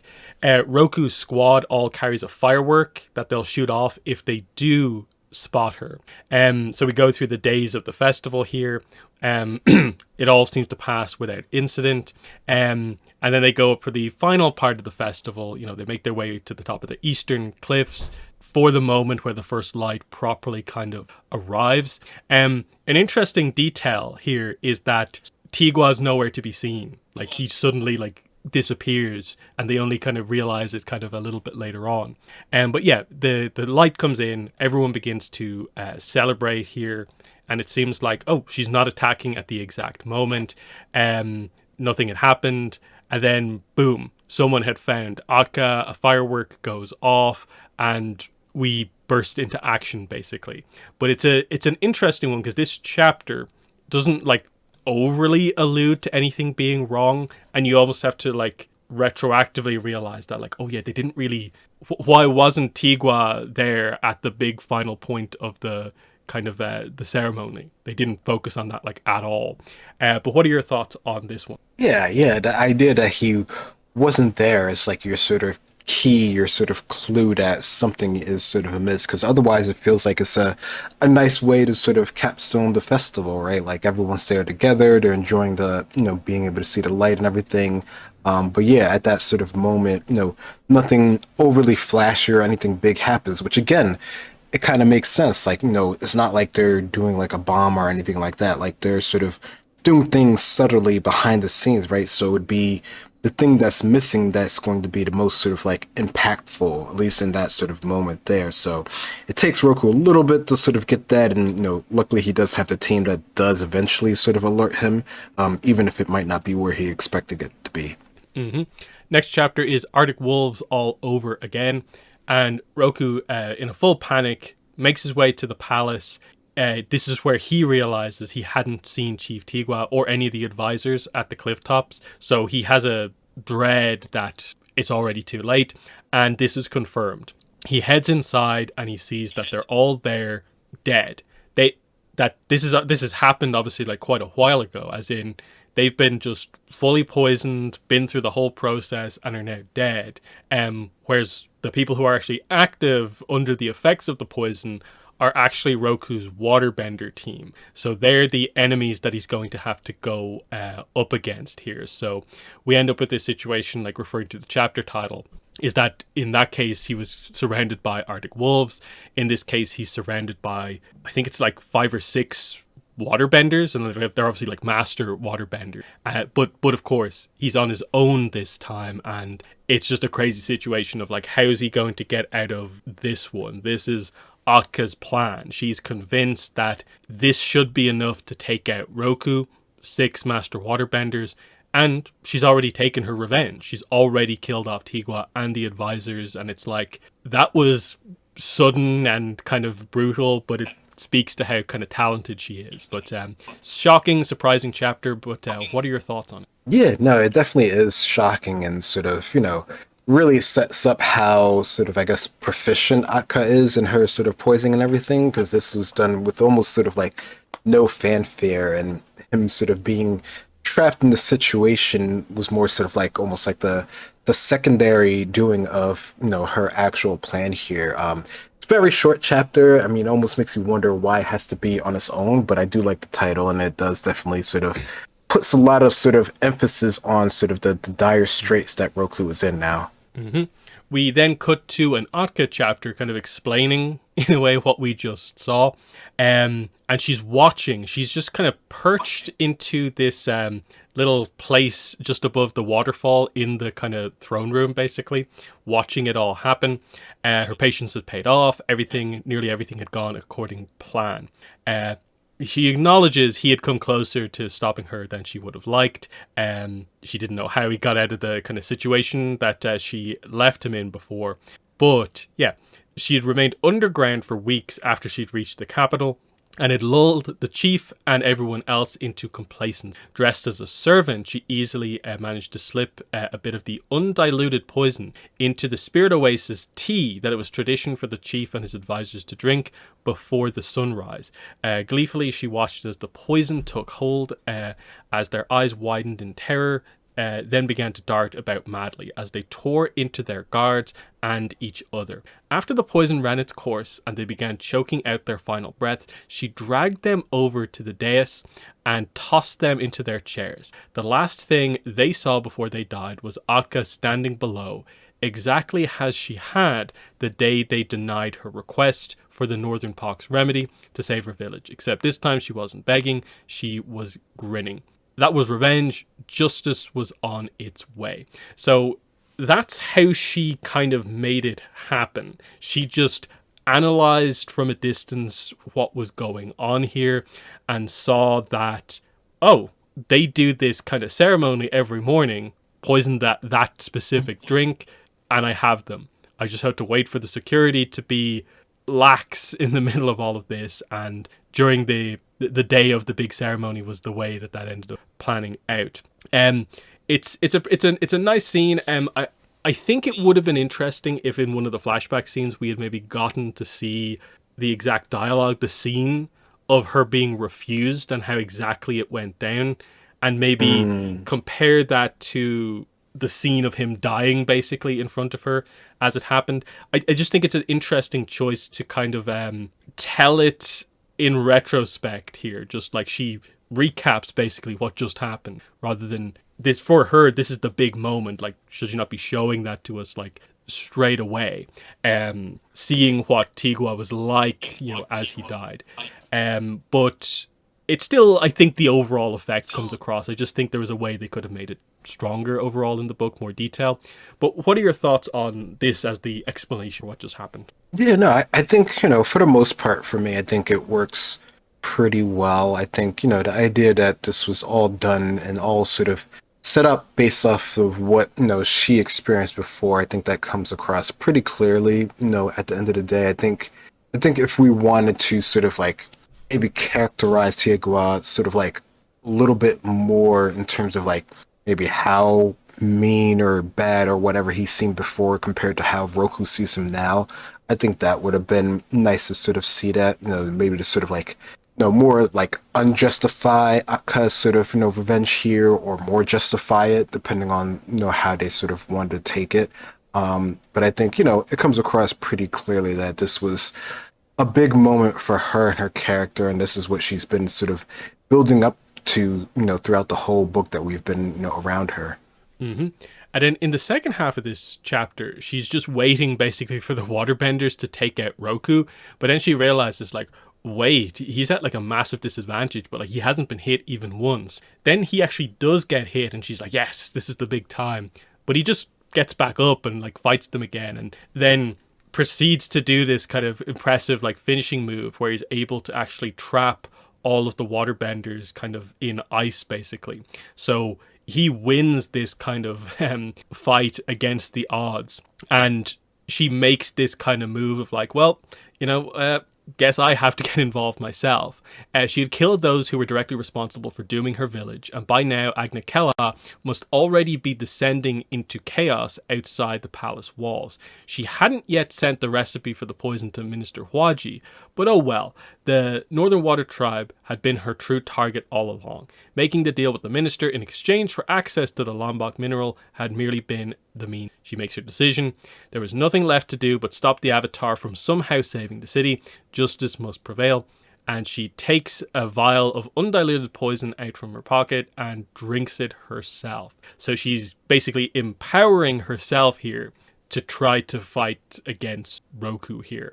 And it's kind of like, given that we haven't overly seen her in like direct combat action, you don't really know what exact level she's going to be at, but she's got what she wanted to do, so she's fine, I guess, with dying to like ensure the kind of the furthering of her revenge here. I guess she sees justice as taking out the thing that everything else in the Water Tribe has been sacrificed for, the capital.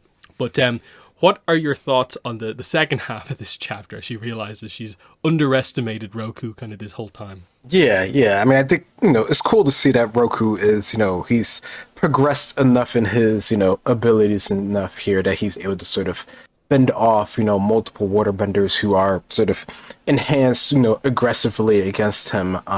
So no, I thought that was definitely, it's a cool bit of a action set piece there just to get to see him in action here. And yeah, I think this is definitely like the moment like where, she's, her bigger plan, still is progressing and still needs time to sort of fully take effect here.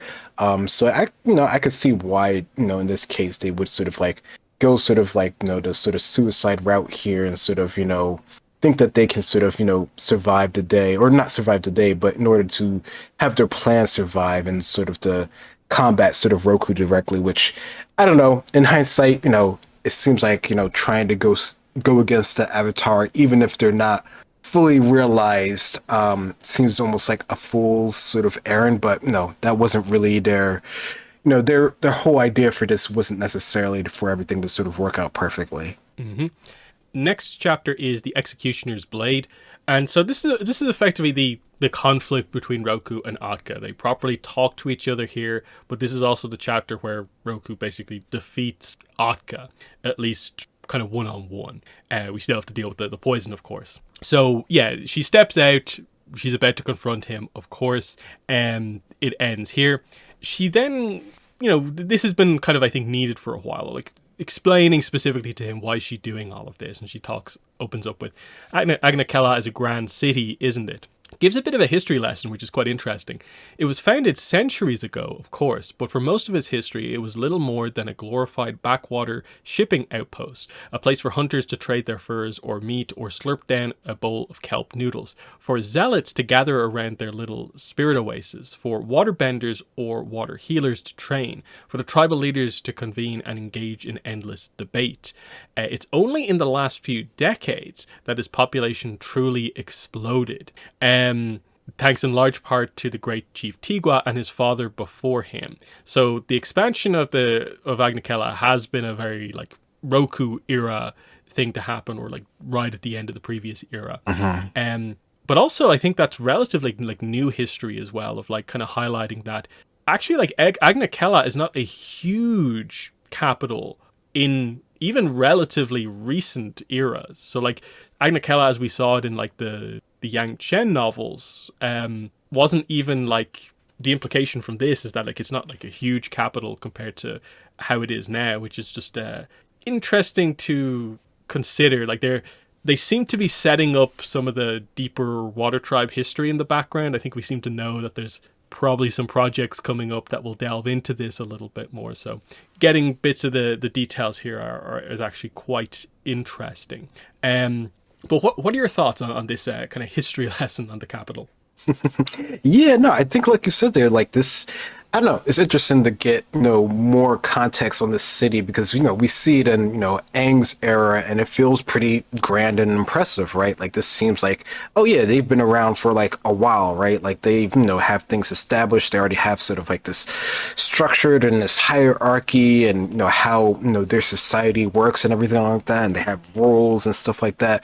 Whereas here we're sort of learning that, they really aren't sort of like as storied as we sort of might have thought they were. But, the Water Tribe overall, of course, is like they've been around just as long as any of the other nations, right? But this sort of concentration of people and wealth is a relatively new thing. So I don't know. I thought that was cool to get sort of that, I guess you could say, perspective on the city and how it's not even coming from, someone who's from the Water Tribe, right? This is coming from like sort of an outsider's perspective. So I don't know, it'd be curious to see sort of like how someone sort of like from the Water Tribe thinks about this. I mean, we know sort of how the outskirts people think about it, and they're, obviously not happy about this. But from their perspective, from, Tigua, when he was around, it would have been nice to sort of get that sort of other side of things. But no, I thought this was really good to get in this sort of story. This is a kind of interesting lore that is something we wouldn't necessarily get from the shows, right?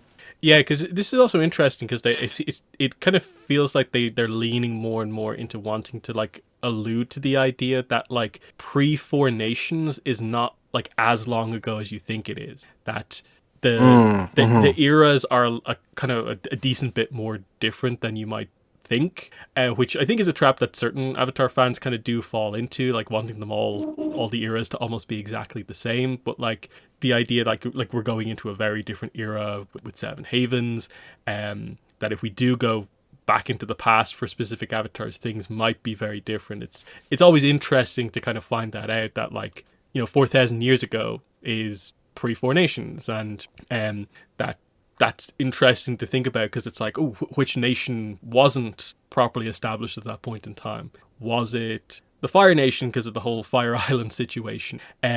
Or was it the Water Tribes because we know there's some kind of weirdness with regards to like it was originally the North, the South formed from that, and they're kind of maybe getting at kind of bits and pieces like that because kind of what they're almost alluding to here is the idea that like Tigua is trying to like modernize the Agna Kela into a more modern city that would leave the South to be more representative of like the historically what the Water Tribes are like, which is interesting by itself. But yeah, we move on. Roku kind of says to her, he should have given your village the remedy, but he didn't, and she notes his lack of kind of foresight. Roku says, leaders of nations always have to make difficult decisions. He didn't have to die for that. She says, you think my village was the only one harmed by his single-mindedness. Have you already forgotten about the complaints of that destitute tribe on the outskirts of the north the first night we met? I remember, but this isn't the way to solve such issues. This isn't justice. Why? Because it isn't the Avatar holding the executioner's blade. See it how you will. Either way, they're dead, it's over. And she says, it's only just beginning. So he's convinced that, like, once he gets out of this situation, it's fully over, because he doesn't know that her plans go beyond the direct people who wronged her. So now we're getting the idea that, what has she done? I spent the day poisoning food and drink throughout the capital. And again, remember, we're in the middle of a celebration, so there's a lot of food and drink around the place, and everyone's going to have some. And so this is the chaos that, if this goes ahead, will destroy Agna Kela after all this work to kind of build it up.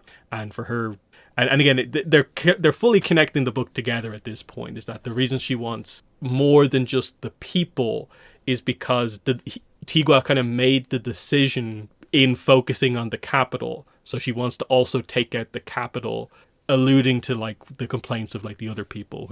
It kind of comes together, I think, relatively well overall. Again, I think maybe some actual backstory proper scenes with Akka could have helped, but it's mostly, I think, pretty good the way it all kind of comes together here. But yeah, she says, it's true. I used to be a healer. After I returned from Agnikella without the remedy, I couldn't heal anyone. I watched, utterly helpless, as everyone I loved fell ill and died. Horrible, slow, painful deaths. My neighbors, my mother, my little brother.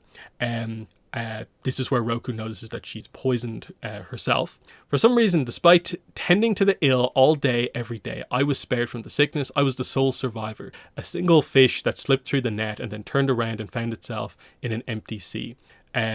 We'll continue this on as we go forward, but what are your thoughts on this kind of confrontation between kind of hero and villain in the first part of this? Yeah, I mean, I think this is sort of like the part where, Avatar does a lot where they're trying to sort of show that, yeah, this person is a villain, but maybe there's a reason behind them being a villain here, or at least sort of explain the other side, sort of, reasoning for what they're sort of going through and stuff like that here. And they're sort of explaining how, they've tried everything they could in order to sort of make the situation better for herself and her people, but in the end, that wasn't really quite enough. And, Roku's trying to give sort of like counter arguments and saying, sort of from the other side of things, how, there's only so much that he could have done, the former chief could have done in any sort of situation here. But Akka's not really having any of it at this point. Like, they're sort of too far gone in their sort of reasoning and their own sort of logic to sort of like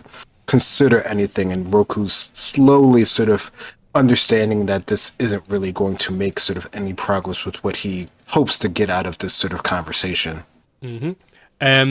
Roku says, I'm sorry you had to go through that, and I'm sorry for their lost lives. And then she further hits home just like how bad what happened to her was. Have you ever buried a body, Avatar Roku? Physically put it into the earth that is. I know your people and the air nomads burn the dead. No. Difficult work, physically, emotionally, spiritually, especially when you come from a village like mine that does it the old way instead of with earthbending, digging deep enough graves by hand, tugging each body gently into the soil, saying a little something to honor their life, then pausing to wonder where your own grave should go, next to the mother who raised me, beside the boy you loved and planned to marry, or maybe even with your little brother, so you might rest with him forever, like he used to climb into your bed after a nightmare. And this is where we then, he realizes that like this can't just be him just defeating someone in a fight. Like there kind of has to be a little bit kind of more than that kind of going on here. But then she kind of decides it's not until this place falls as silent as my village that she'll get what she wants out of this. We begin to address a little bit of like the contrast, I think, between the person she was before everyone died and what she kind of has become now. You were a healer. It's not in your nature to let innocent people suffer like this.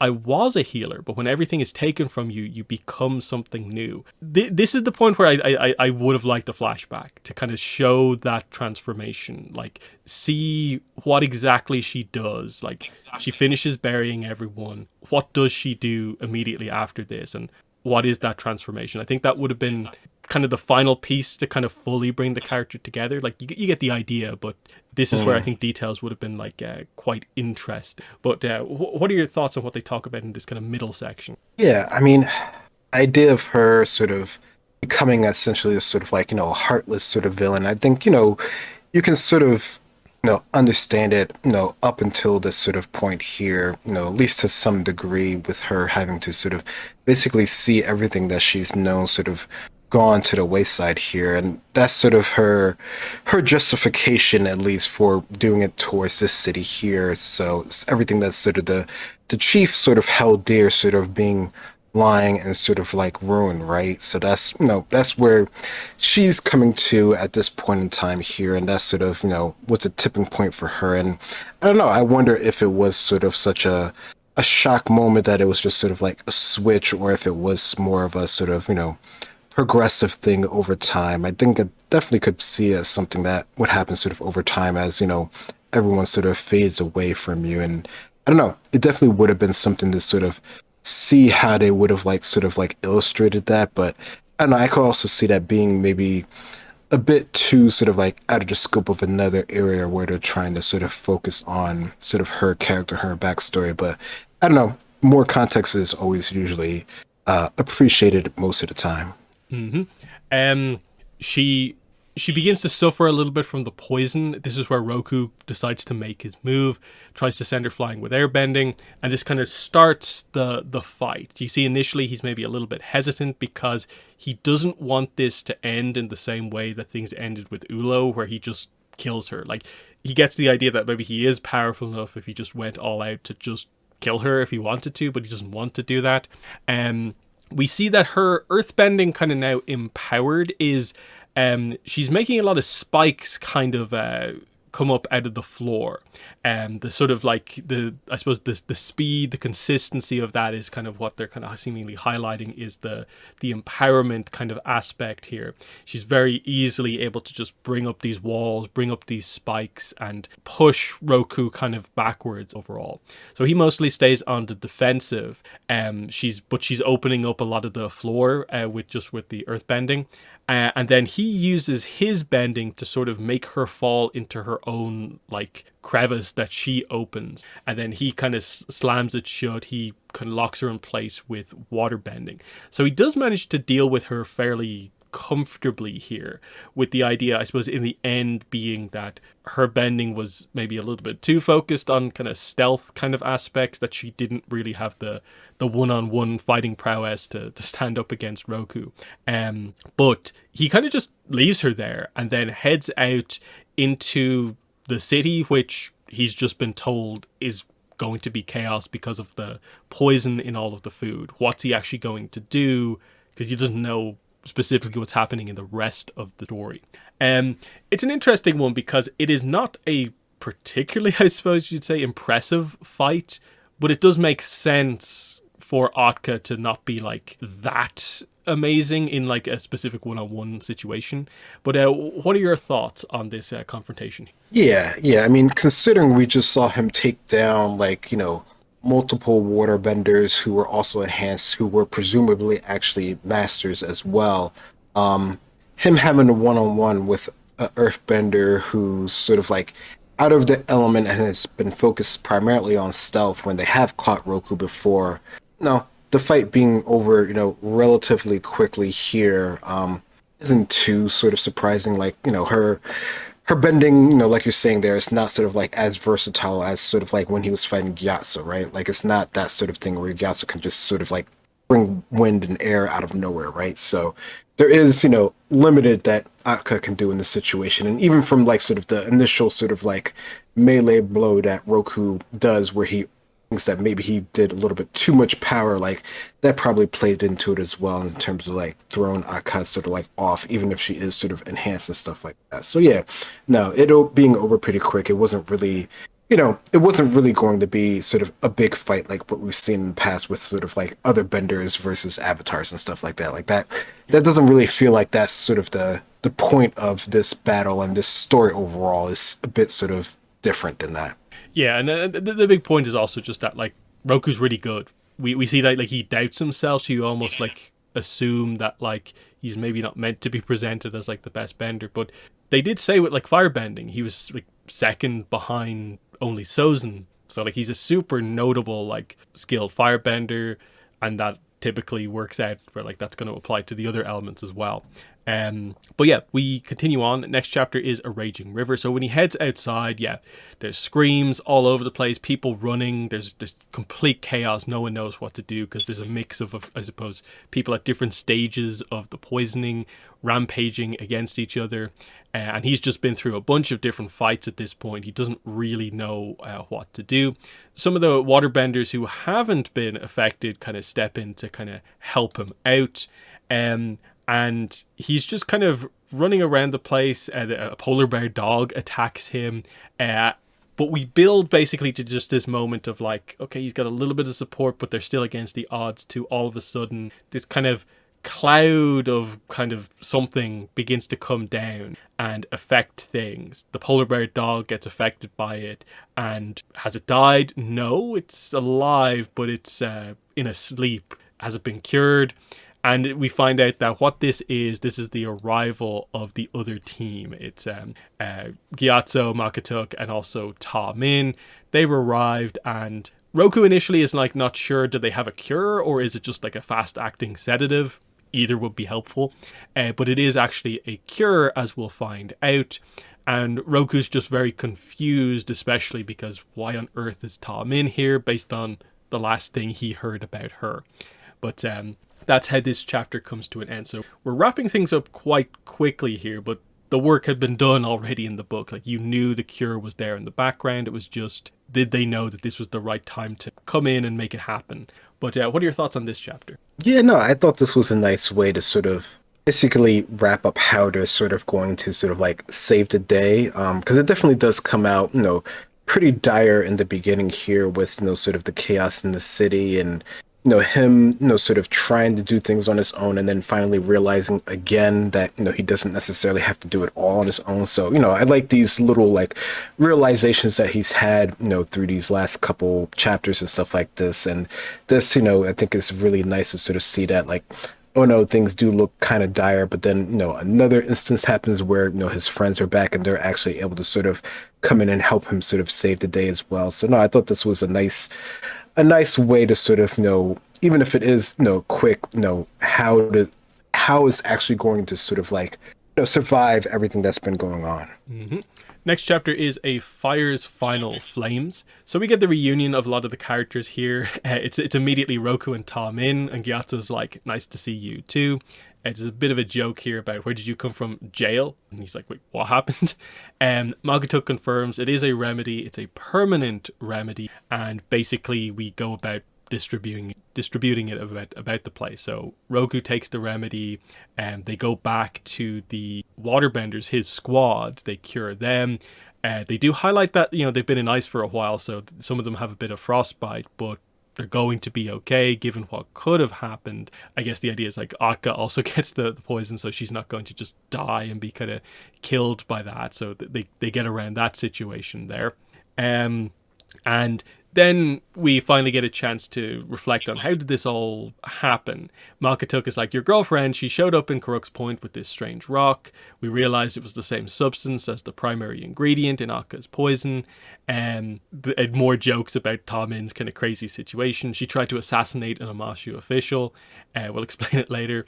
But yeah, that's how that kind of all happened and how it came together. And Roku then with Makatuk is like, I'm going to kind of travel around the north. I'd be happy to have you by my side while I'm in the north. She has no desire to stay cooped up in the city.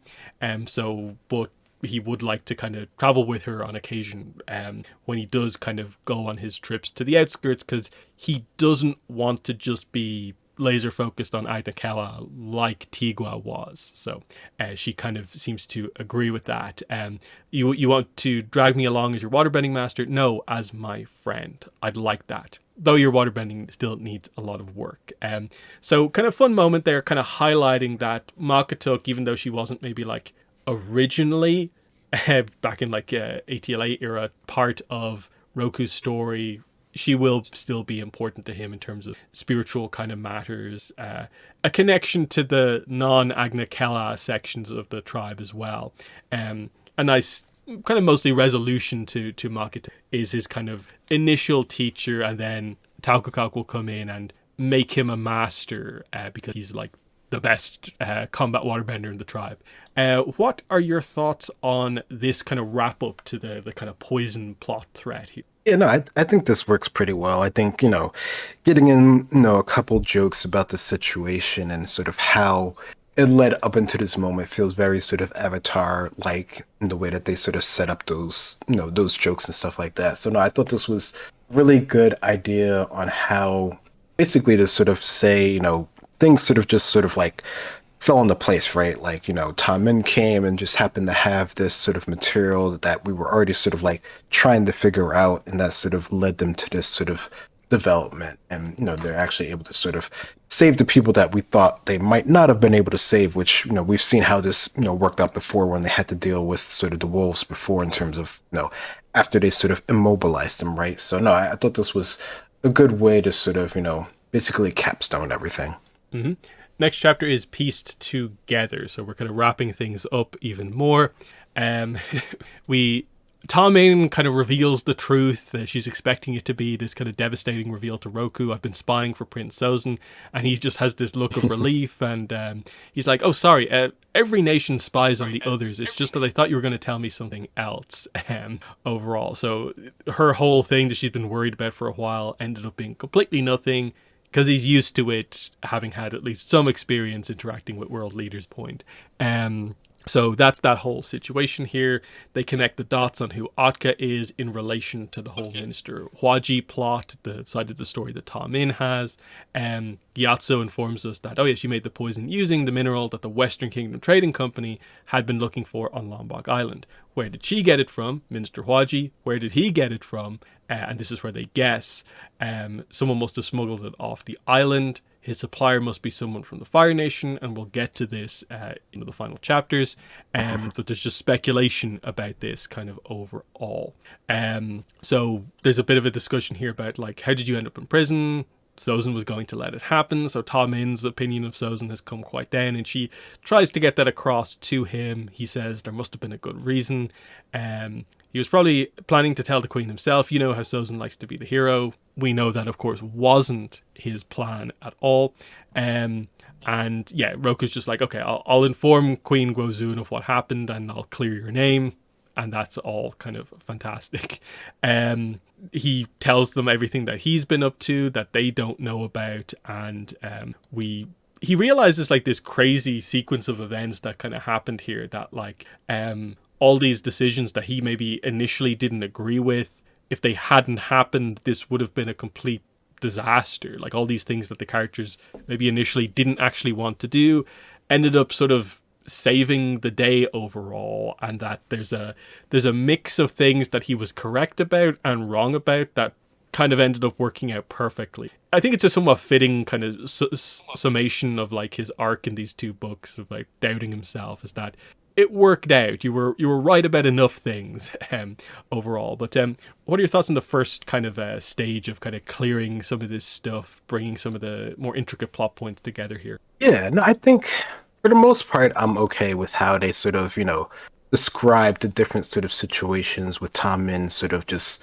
lining up together, and, Roku just basically just sort of like you're saying there, like he realized that everything's just sort of had its purpose and had its place, and yeah, he would have never, predicted that this was, going to happen this way, but it worked out sort of like in the end, and I like that worked, for him and his character, and him just sort of coming to that realization, and even with sort of like him sort of overthinking and exaggerating, especially with Ta Min, and sort of what could have been, was something, from his perspective was relatively minor on terms of like the spying stuff like that. And I just take that more as the fact that he's from nobility essentially, right? Like, he's a Fire Nation national, right? So, like, he would be, even if he's not directly involved with political affairs from like a young age like Sozin, he's, at least loosely aware with them.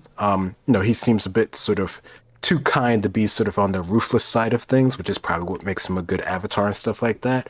But at least he's aware of how different nations sort of like interact overall with each other. So no, I thought this was a good setup. Mm-hmm. And then things get a bit serious here as Gyatso moves to again bring up the Sozin topic. He's not fit to lead a nation, Roku. Ta Min actually agrees with this. And Roku kind of tries to defend him a little bit. He apologized to me for lying about Lombok Island. He wasn't the one responsible for Malaya's death. This is from Roku's perspective. And like I said, he was probably trying to warn the Queen himself. Ta Min says, I get he's like a brother to you, but I think Gyatso's right. If he's doing this kind of stuff now, imagine what he'll be like when he's actually Fire Lord. And I suppose we as the audience have seen the Sozin scenes, and we've seen him make some of these big decisions, know that this is kind of correct. He tries to bring up the idea, I was right about Magatuk, yeah, and you were wrong, Gyatso. But Gyatso highlights, but Sozin is different. I'm terrified of where his path leads. Roku says, maybe you're right. He's made mistakes, but haven't we all? It doesn't mean he's doomed to remain on this path you fear. I know Sozin, he's a good person, and he wants nothing more than to be a good Fire Lord. With the right guidance, he'll become an excellent leader, maybe even the best the Fire Nation has ever had. But they challenge him on this because Ta Min is like, what guidance does he have? Fire Lord Taiso? that's not good. Roku says he has me. And Gyatso says, does he? And Roku is forced to reflect on the idea of like they've not interacted in a while, they've not seen each other in a while. The messages have become more vague, much more sparse. How long could a bond formed in childhood but untended in adulthood stretch before it finally broke? I'm not going to give up on Sozin, just like how I'll never give up on either of you. This was always going to be a very tricky thing in the book because of the way the setup for Avatar and the Fire Lord is done, where like these two characters will not see each other for like a decade plus. You always have to create this situation where Sozin is this kind of villain that kind of Roku doesn't quite know about, and it's tricky to balance, you know, like how much should he know or doesn't know, and does it make Roku look silly that he doesn't see it? But I think the book has done a decent job about Roku hasn't seen it. He's not had the same interaction with Sozin that some of the other characters have had. He has some doubt, but Sozin also is kind of very carefully avoiding being himself in a way around Roku. And this is just part of the kind of structure of Avatar and the Fire Lord, where like I think if they were writing this book now and then they had the ability to like alter some of the details from Avatar and the Fire Lord, they might not have set up the idea that like they went giant chunks of times without ever seeing each other. That's a tough thing to write around. But I think this is kind of the best you can kind of do with that setup. But what are your thoughts on this Sozin discussion that they have here? Yeah, no, it definitely is tough. And I don't know. I mean, I know no one ever is going to be 100% happy with this sort of setup of things because it definitely is frustrating to see, from our perspective and from, other characters' perspective, how Sozin really doesn't look like, he should be in the position that he's actually in. And again, it's like, what would he do otherwise in terms of like Sozin? Like if he was so inclined to sort of like, do something about the situation, like would he put someone else in his place? Like is that even something that he would even be able to do? Like that feels like this sort of like out of the scope of the Avatar's power here, even if everyone is sort of suggesting. So he's kind of like powerless in this situation, regardless of the fact that, he still likes Sozin. Like he's still someone who's, been close to him from childhood, right? So like it's not something that he would jump at regardless here. So I don't know. I think it does for the most part work with this. It's just, it's just one of those things that's frustrating to see from the outside, considering everything that we know about Sozin. But no, I think that's part of the point that they're trying to make, that it is just sort of a hard decision for Roku to make. And even when he does finally have to confront him later on, even then he's still not quite ready to go with it. So I guess they're trying to leave it, just enough open here that we still see that, Roku would still have feelings that would be, not make him do anything sort of like instantly drastic when they do have a confrontation later on, which is what we do see eventually, right? And we do see a little bit more of this later on with letters and stuff like that. So you can see how they're at least trying to lay the groundwork to that Roku still has faith and trust in his friend that he can sort of come out of things on top. Yeah, and I think the other point in this as well is that even Gyatso and Ta Min here, their like level of worry is not quite at like we think he'll kill everyone from one of the nations. Like that still feels like that's an impossibility. I don't think anyone thinks he's capable of something like that quite at this point. There's just like a growing concern, and they're concerned that like Roku can't see it, but the level of it is kind of like what exactly is the problem? Like I suppose the seriousness level of like this worry from Ta Min and Gyatso versus like other world leaders that we've seen. Like, are they worried that he'll do some of the bad stuff Tigua did, or are they worried he's gonna do some of the stuff like Taiso is? They obviously they can see that he probably has like the ambition to do more and maybe the cruelty to do more. That's what Roku can't see. No one, I don't think, could see the lens that he would eventually go to. But there will be more Sozin in this book to talk about. Next chapter is Forge Alone. So we are with Sozin, and we were fully resolved some of the plot points at this point. We have Sozin reflecting on kind of hanging out with Roku and Yasu when they were younger, of course. And yeah, he's been we find out what their agreement has been like in all of this time. He tried to reassert his authority. He'd been allowing Sozin to shadow him per their agreement, but it was exhausting to be around the man as he issued orders, denied requests, spat scathing critiques, and slipped in passive-aggressive comments all day, every day. So this is Taiso trying to still show some of his strength here by, like, even though he knows Sozin has the advantage over him, he's still going to be kind of a bit mean about it in all of this and not just completely going along with but then the reason we're here is because he's meeting with Kozuru and Dalasai. So first of all, Kozuru comes up and basically he fires her for failing with the whole Ta Min situation. She was completely outsmarted by Ta Min, and he gets rid of her because of that. I can't rely on you anymore, which I'm afraid isn't a sentiment I can abide when it comes to the captain of my personal guard. And she kind of walks off. There's not really much of a discussion.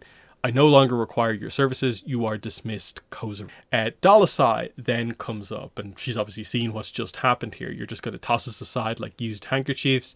Have you forgotten what I've given you, what I've given to the Fire Nation? And then Sozin points out, and what you've given Minister Huaji. You might be the smartest person in all the Fire Island, but did you think me such a fool I wouldn't piece things together? She says, honestly, yes.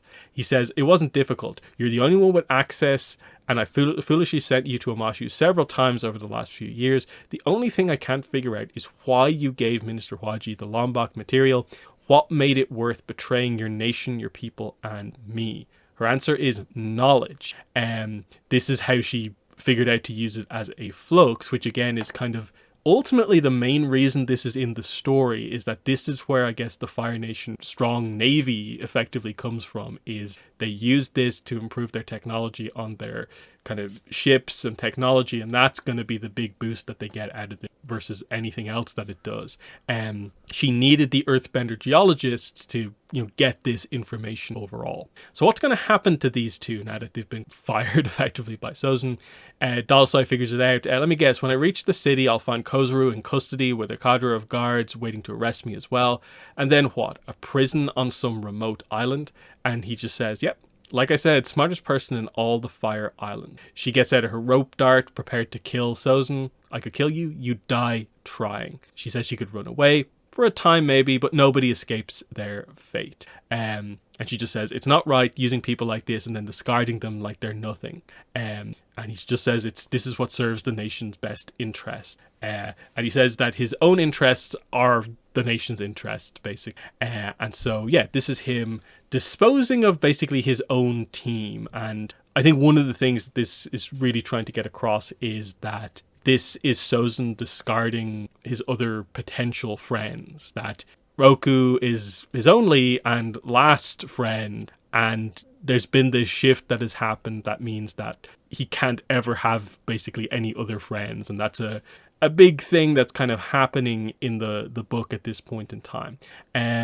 You can see that this has had an effect on him. They highlight that they were the closest thing he had to friends, but he couldn't rely on them anymore because they've got their own interests and they're not as skilled as he needs them to be. But then he turns back to Roku, and we'll get into this in just a second. But what are your thoughts on this moment of, like, effectively this is kind of like referring it to ATLA. This is like Azula just saying, like, to Mei and Ty Lee, like, you're gone type thing. That's what this is kind of framed as here. He just discards them completely. What are your thoughts on this? Yeah, no, that's a really good comparison. It's essentially the same thing here, just even worse, in a way here. Because it's, he really just sees that he and himself has the best sort of idea for the Fire Nation, and that's what he's only going to be about. So for someone who he's working with to sort of betray the nation for their own sort of self-interest is just not something that he can abide by. And for Kizaru, it's just, simply they just weren't good enough at what they were doing, and they know too much about, what he wants to do in the future, in order for them to sort of, just be sort of let loose out there. So he has to essentially, like, tie up these sort of loose ends here. And yeah, I mean, I think it's an interesting sort of contrast with Roku as well. Just Roku's sort of, understanding and figuring out that he can work with other people, that he does have other people that he can rely on, versus Sozin here is realizing that no, that's not going to work for him in his position, or at least not with what he has in mind for the Fire Nation going forward. Hmm. And then yeah, he shifts his attention to Roku, his last real friend, noting all the stuff that Roku is doing. And then there's this interesting kind of theoretical that comes up here. What if Roku wrote or returned and asked Sozin to come along and help? Could Sozin turn his back on his duties as crown prince, on his nation, to join his old friend? Not forever, certainly, but what would it be like to travel the world helping people alongside the Avatar for a year or two? What would he see? What would he experience? Who would he meet? How might it all change him? And he laughs bitterly. No point in imagining a future that couldn't be. With his father's condition, he needed to be ready to take the helm at a moment's notice, and so he's putting that kind of above anything kind of else. He's decided that, I'm next in line for the throne. I've set it all up. No point in imagining how I'd be as part of Team Avatar. But this is probably one of the most interesting Sozin things, I think, in the whole two books, is this idea of like, yeah, this is the thing that would have, I think, led to a very different Sozin, is that like, yeah, Team Avatar Sozin solves, I think, a lot of issues, because especially from the first book, like his love for adventure, his want to kind of travel around the place, find out all these things, he'd be able to do that as part of like Team Avatar. And then I think one of the big things that, especially towards the end of the book, that they make here is that even though the plan is to try and sort of like affect Roku by keeping Roku from Sozin, it's actually keeping Sozin from Roku that is the bigger effect on the two. And so it's that idea of like, yeah, I think Sozin needs Roku, not the other way around, and we'll kind of get this idea as we go forward. But I like that the book presents this, what if scenario, and it is the real, like, this would have been the only way to avert kind of what really happened in the future, would be adventurer Sozin as part of Team Avatar. And that's interesting to think about. But what are your thoughts on Sozin pondering Roku at the end of this chapter? Yeah, no, I think that's very apt in that sort of idea and mentality, that if he was able to sort of experience other things, other cultures, other people, he would definitely be, a very sort of different sort of character. I mean, I'm sure he would still have some of the sort of like, I don't know, sort of mentality that he has that's very sort of strong and sort of opinionated, because, that's sort of developed over time, just him as a character and being part of the Fire Nation family. But you could definitely see, a point where he could be a lot more sort of like open to things and other sort of experiences, if he wasn't sort of as focused on the Fire Nation and their sort of interests, which is just sort of, a product of how he's been raised and his sort of upbringing from Taiso, right? So like, all those sort of, ideas and trainings, even if he doesn't like any of them and can see the flaws in them, he has sort of like unwillingly already sort of like embedded those into his character, which Roku has been able to, hasn't had those directly in him, just from his sort of own upbringing and his, sort of being able to sort of get out there and sort of training and becoming sort of an airbending master and stuff like that. So yeah, it definitely is sort of an idea of a what if situation if Sozin was able to do other things, because they did, they definitely set it up like he could have been a character that would have been okay with traveling and experiencing other things and stuff like that. Like he wouldn't have been sort of so put out of that, but just because of his position, that's not something that he would have ever really been able to sort of afford to do, especially with the condition of his father and stuff like that. Mm-hmm. Next chapter is Awakening. So we're kind of wrapping up at this point. I think this is the second last chapter. We get a few kind of details here of the newly elected chief, because we've lost a world leader here, is Chief Skiri. And if you've read the RPG, this was the chief we were expecting. So the Chief Tigua reveal was actually kind of like, oh, that's kind of interesting. So yeah, this is the one from the RPG. You can read that for like a bit of information on him, but there's not like that much. But yeah, Roku just advocates for like a open sharing of remedies across borders to try and avert a potential Aka situation happening again. And then it's just like a lot of the characters kind of going their own ways. This is not the time for them to stay together as a team. They all have their own different things to do.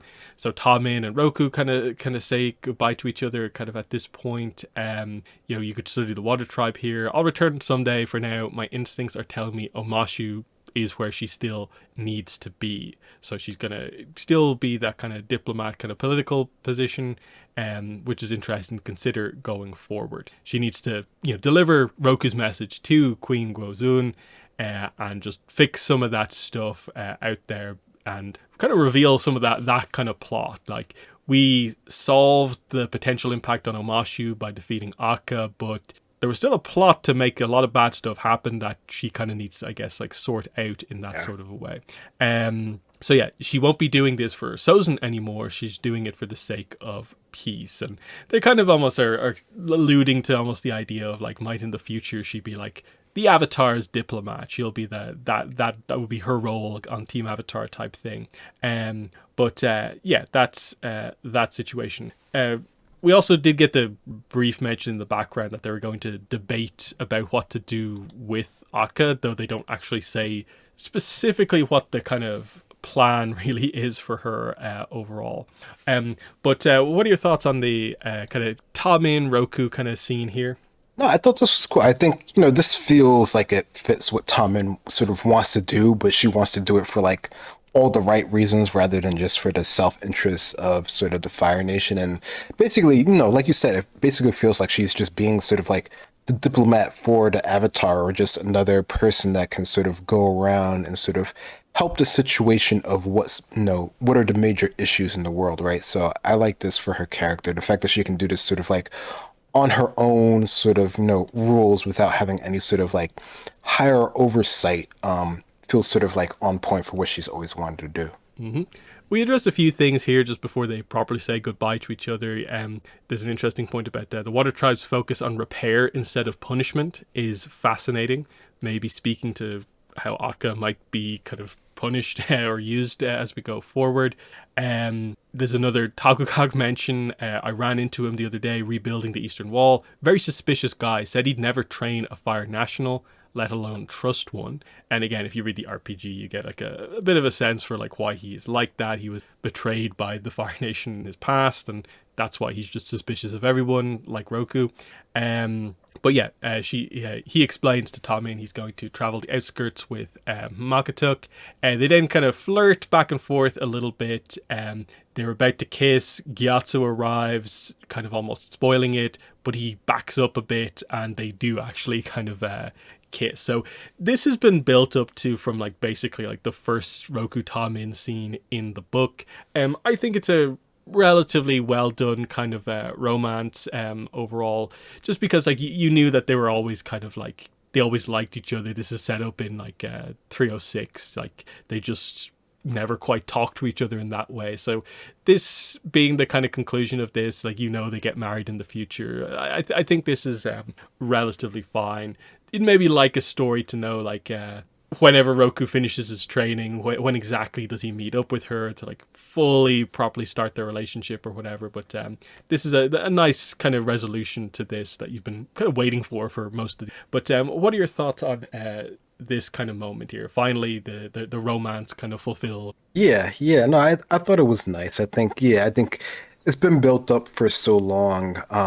And we, like you said, we do know where this ends up, that the fact that we get the sort of idea that this is like, I guess you could say like the true starting point of their relationship. I think, it's taken, I guess, long enough to get to this point. And they finally sort of realize this. And yeah, I mean, it feels like, I don't know, it feels like they're already sort of like working together in this sort of capacity. So the fact that they're, eventually going to end up together, it seems like, basically like the natural sort of progression of things. So no, I thought this was fine. I think they set it up enough. And yeah, there is more that we could see with how they actually do officially get together, other than the fact that, just being the Avatar has sort of like its perks and stuff like that, which I think is what they said in the episode.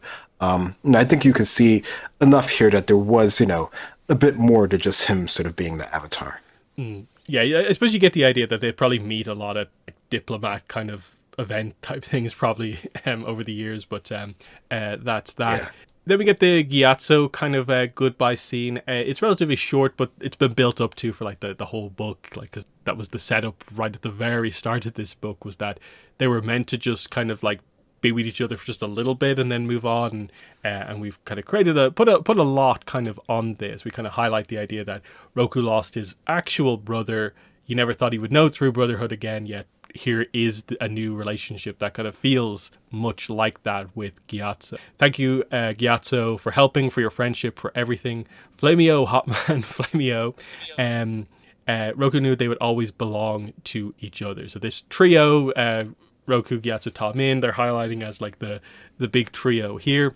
And it's interesting that we transition into a Sozin chapter as the actual epilogue for the book, given that like Roku didn't really overly consider Sozin here in this moment as he kind of thinks about his kind of really close friends. And that's a big kind of part, as we'll get into with the last chapter. But yeah, what are your thoughts on this kind of goodbye scene? Yeah, no, I don't know, I think a lot of, sort of Gyatso sort of issues and stuff like that and his concerns were explained in his letter. So I think, it's good that we just sort of basically get sort of like the continuation of that sort of in person here, which I think is always, very much sort of appreciated when the characters can just sort of like meet face to face and stuff like that. So no, I think the idea that they're, always going to be sort of together in some form or fashion and, just sort of a new brothers, I think is really good for their character dynamic going forward and everything that we do know about them, in the future.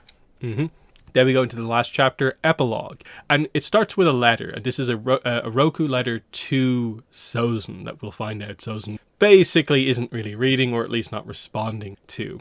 It starts off with, I'm not sure if I did something to offend you. If so, I wish you would tell me. I've always appreciated your honesty, but I'm at a loss for why I haven't heard from you in forever. And he just kind of recaps kind of a lot of stuff here. It's a quite lengthy letter overall, given how one-sided, I guess, their conversations have now become. Again, there's a mention that, like, Taugokok still shows no sign of reversing course in his refusal to teach me. He's convinced I'm your spy. So Magato continues trying to help me improve my waterbending and connect to the spirits, but it's going slowly, of course. Yeah, he goes through a lot about his view on kind of just learning about the water tribe and how different it is from what he expected. You'll have to come north someday and see it for yourself.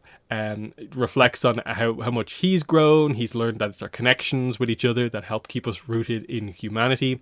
He wants Sozin to give kind of Gyatso a chance, that he feels there is a friendship there, that there could be between the two of them. And then what he's doing right now is interesting. He highlights that Magatuk said that a spirit showed her a vision of a dragon killed by a hunter following another vision of a clutch of dragon eggs in the mountains west of Agnikela. She's convinced that it means the hatchlings will come into the world motherless, so we're off to find and take care of them if necessary. Who knows, perhaps one will become my companion, and the next time you see me, I'll be soaring through the sky on dragonback. I miss you deeply, friend. I hope you and the entire royal family are healthy and safe. Like it or not, I'm going to keep writing and reaching out. So this definitely represents kind of, I think, pretty nicely where Roku is with the Sozin dynamic at this point. He's very open to it. Some of what he alludes to is maybe trying to like show Sozin perhaps the right path. But especially like maybe the teaser of like, is this where Fang comes from with the mission with Magatuk? That feels like something that you could do as a short story at some point down the line that I think people would like. But what are your thoughts on Roku's letter here?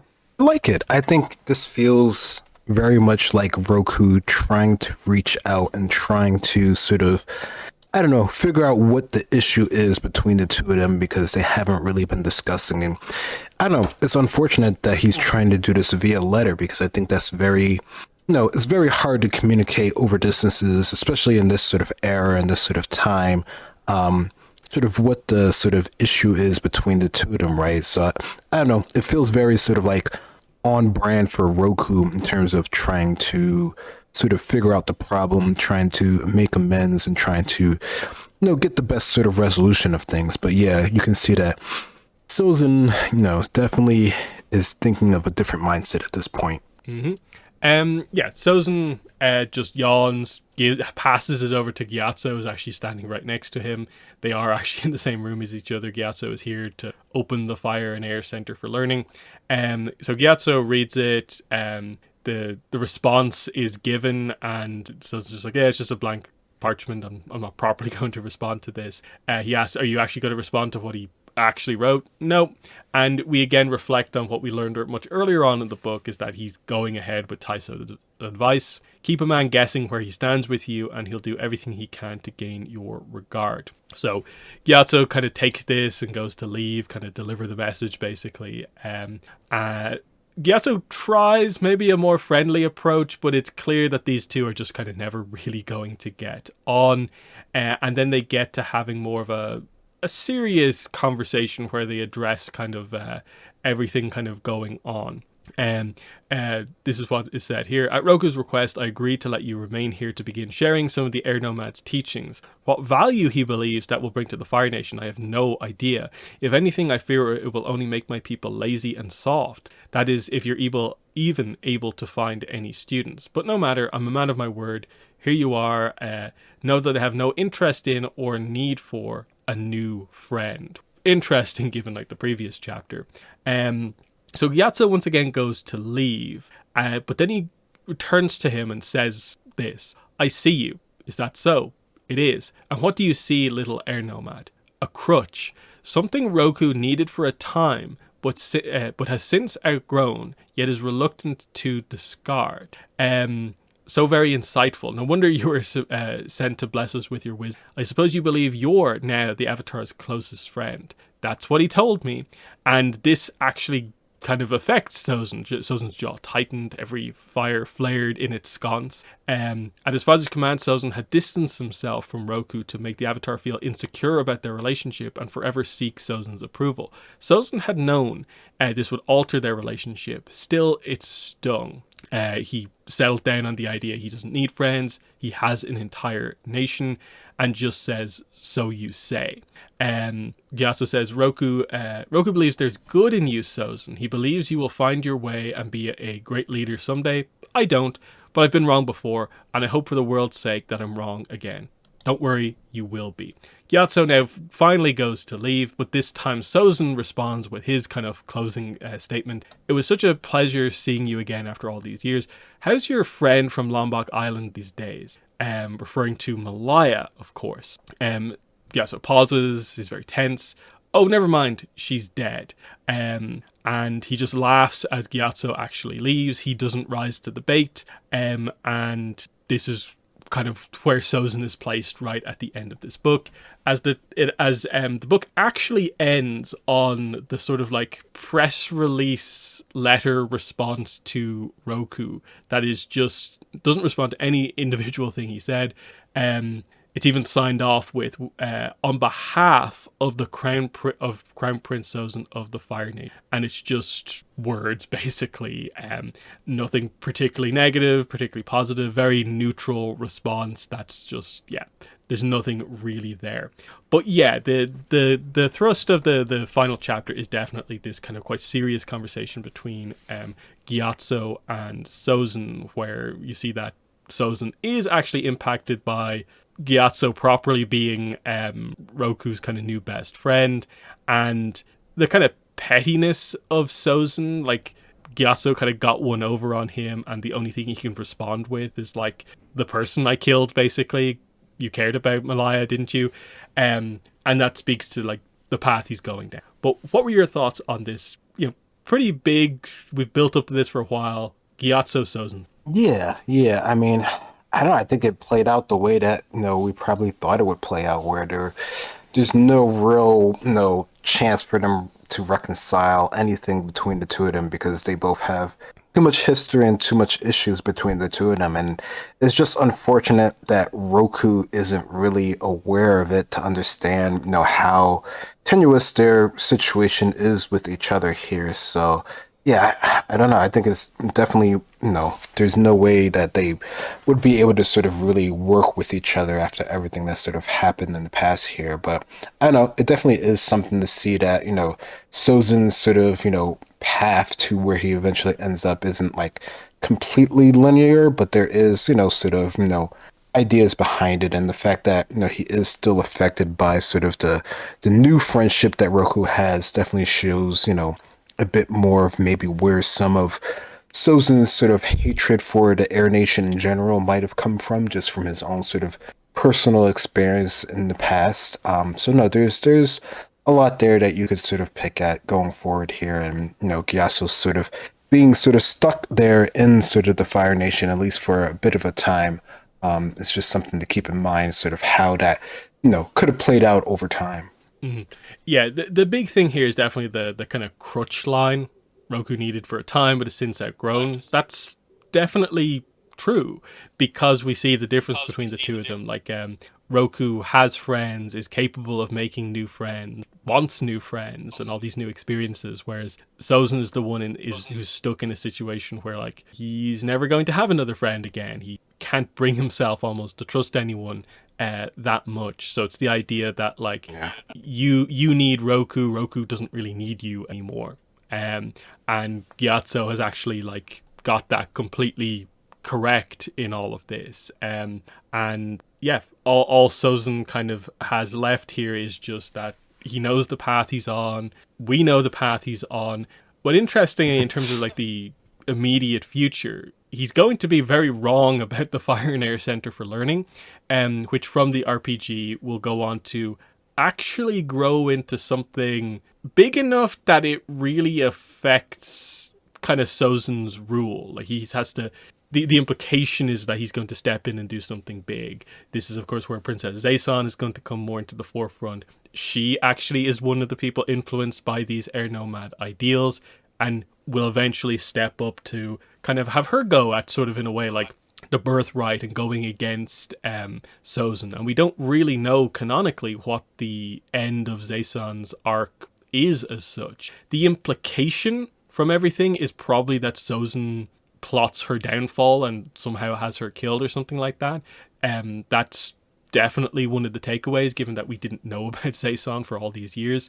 But then this is clearly the setup where like he hates Gyatso, and I guess the air nomads in general for being the first other nation to change Roku. But then the air nation is also beginning to affect people in the capital. That's one of the big kind of setups that we have here. Very interested to see if they ever come around, like how they choose to tell that story, because it doesn't feel like the RPG is the most effective way to like maybe reveal some of those things. But then like where are we getting a Zaysan story? But actually the Avatar Legends series, the kind of City of Echoes series, could actually be open for this. Zaysan feels like the right sort of character to flesh out with a novel like that. It's just she wouldn't be a teenager in it, and is it in scope? I'm not really sure.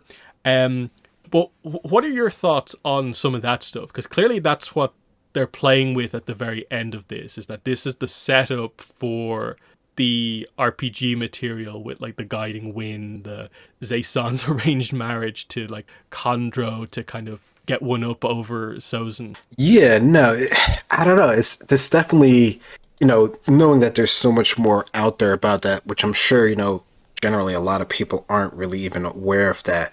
It definitely speaks that there is a lot more that they could do and, would be really interesting for them to actually sort of explore in other sort of stories. I mean, I would hesitate to think that we would ever get anything on that, like in any sort of like direct mention, just because it feels like they're more looking forward towards the future and stuff and things rather than towards the past. So I don't know, when or if we would ever particularly get that, but there definitely is a lot there that they could explore, and it would add even more sort of credence towards Sozin's sort of like hate for the Air Nation and everything like that, regardless of where the next sort of avatar actually sort of appeared. So, it definitely gives, for stuff that they've added in post, after the show's over and stuff like that, like, it definitely gives you, you can see the idea, depending on how interconnected everything was when they were thinking these things, how they would, like, show that the war actually began and stuff like that, and how Zaysan would be influence and affect things in the world and stuff like that. I don't know. I would agree that the tabletop role playing game wouldn't necessarily be the best place to add any of that stuff in, because the whole point of those stories is to make up your own stories and to sort of integrate it into the world. So it definitely feels like an odd place to sort of get lore that is what we're assuming canonically correct and stuff like that, especially with books like this and stuff like that. So I don't know. It's hard doing any of that sort of like post-canon stuff to fill in, because it gets kind of tricky and you need to make sure things line up and stuff like that. So I I don't know. It definitely, makes the world cooler and makes things more fleshed out from people who know the original series and stuff like that. So I definitely wouldn't say no if they ever gave us more of that. But yeah, that is the end of the Awakening of Roku. It's also the end of the Roku duology of books here. We'll be going on to a new Avatar coming up next. We know the author here, Randy Rabai, is going to be on the next book. We assume the next two books. It's yet to be confirmed who the Avatar is, but I think everyone assumes it is Karuk, just because it'd be the cycle of four avatars before Aang, and it would be two books about an avatar of each element as well, and it just feels like they wouldn't necessarily stray from that. Karuk, we didn't really learn much about him when he was a teenager. We glanced through it right at the start of his Shadow of Kyoshi backstory, but there's a lot of opening there to still highlight who Karuk was before all the kind of darkness kind of happened. And especially because we know who his team avatar is, because they're main characters in the Kyoshi novels, that's a really interesting prospect to see how they go about doing that. Like, as in, like, would the first book be a more fleshed out kind of telling of the start of his Shadow of Kyoshi backstory? Or are we going to have like two full Karuk Team Avatar adventures? It's kind of interesting. But yeah, what are your expectations for the next Chronicles of the Avatar duology? Yeah, I don't know. I mean, Brooke would be a really cool one, and that would, I don't know, it almost feels like it fits too well to almost consider anything else. But there are other avatars that we do know of that we could sort of potentially discuss that they've sort of mentioned in passing in some of the books we've already read. So I think some of those would be cool, especially since those you could do some of those avatars without, affecting, anything really that comes after them. So, doing one avatars that are really early, like, people always talk about like, okay, who would be the avatar after Ron and how would that play out? Stuff like that would be cool to explore, even if they're not characters that, have a lot of draw with them, which is always like sort of the thing that they're considering, right? Like, what character can they do that's popular enough to get people to read it, other than people who are just into Avatar and stuff like that, right? So there's always that push and pull that they have to decide when they're doing these books in the future. But no, I mean, I think Kuruk would be a good one. Maybe a couple ones before, where we're at now in this era would be cool. I don't know. There's definitely a lot more that they could explore. Yeah, like a lot of the questions are that, like, okay, if they do Karuk next, then the one after that would obviously be Zito, but are they going to just straight up move the series after like its first kind of group of books into just the next avatars before? So we get him, the Earth Avatar guy with the kind of beard whose name we don't know. Like, I don't know, is that Salai? Name dropped in like the Kyoshi novels or whatever. Are some of those ones that were named in previous books, will they be the ones that we cover? So like Avatar Gun, Avatar Zalir from the last book. We kind of have a lineup that they could do up next, but is there a grander plan after we get through the obvious four is the real question. Because like you said, yeah, I think everyone wants to see another one of the very early avatars. Avatar number 2 would be very, very interesting to cover, because that would be Air Avatar. Yeah, so that's interesting. The first cycle would actually be just interesting by itself.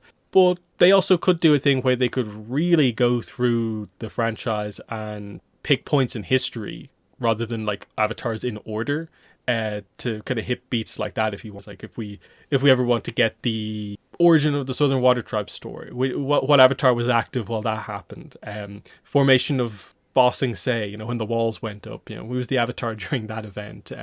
That's one way they could do it, like shifted a little bit from maybe it's focused on this avatar when they were 16 to just an event during this avatar's life, full stop.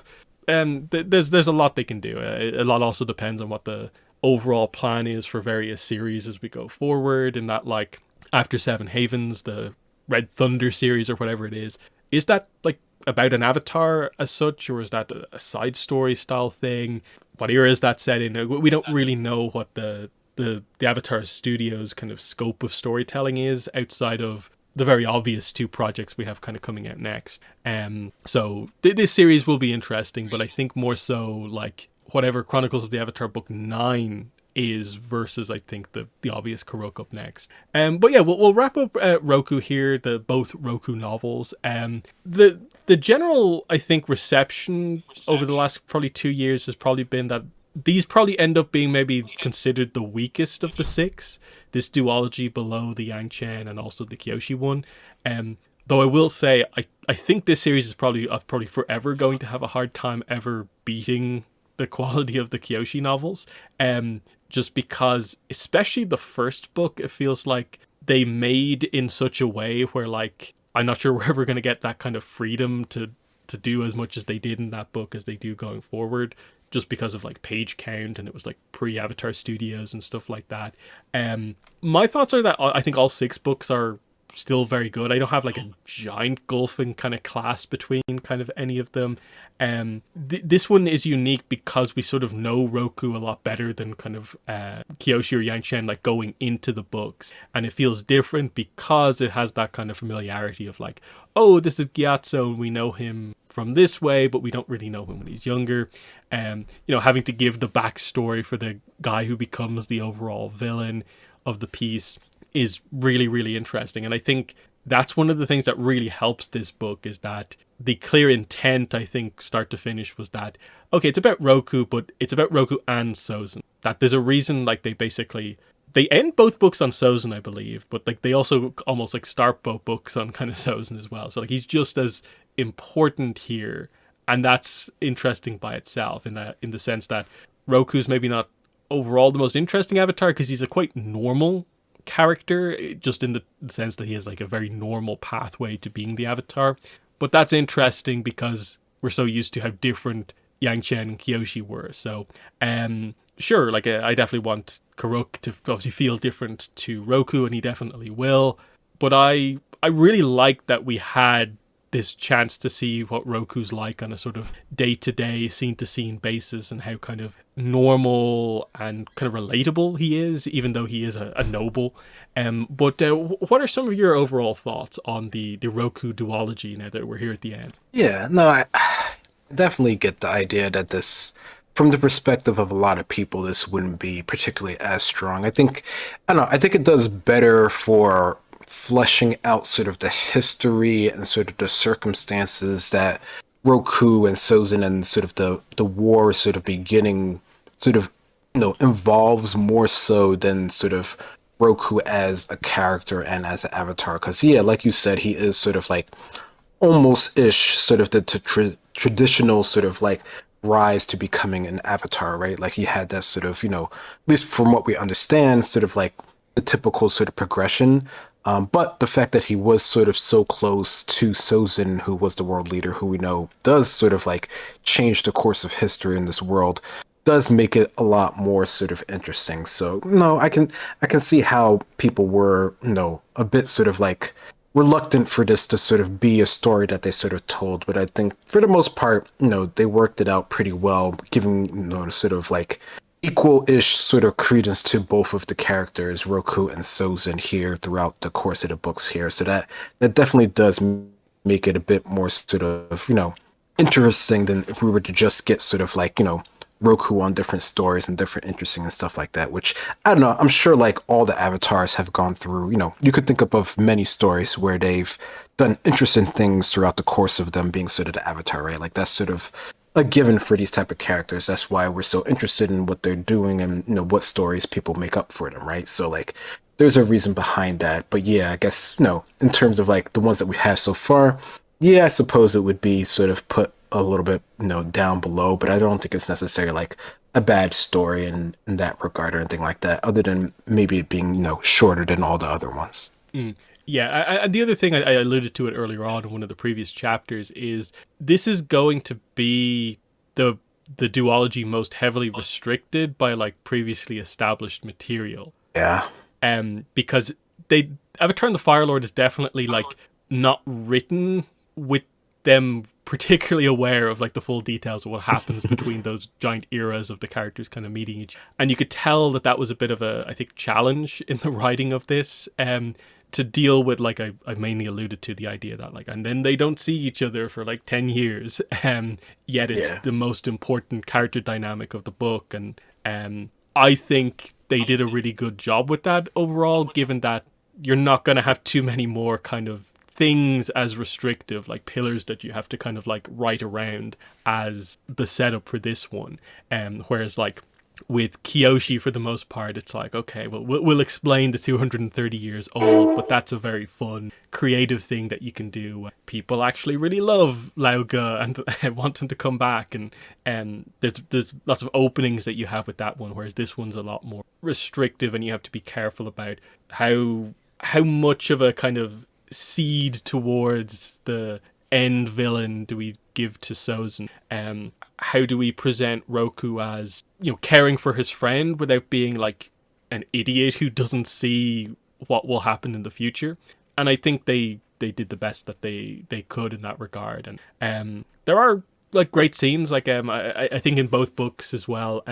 Malaya in the first one, and then like Makatuk in this one, like the unique character for each book, I think is also really well done. Villains in both books I also thought was like pretty nice as well. Lombok Island was important for the first one, and that worked out well.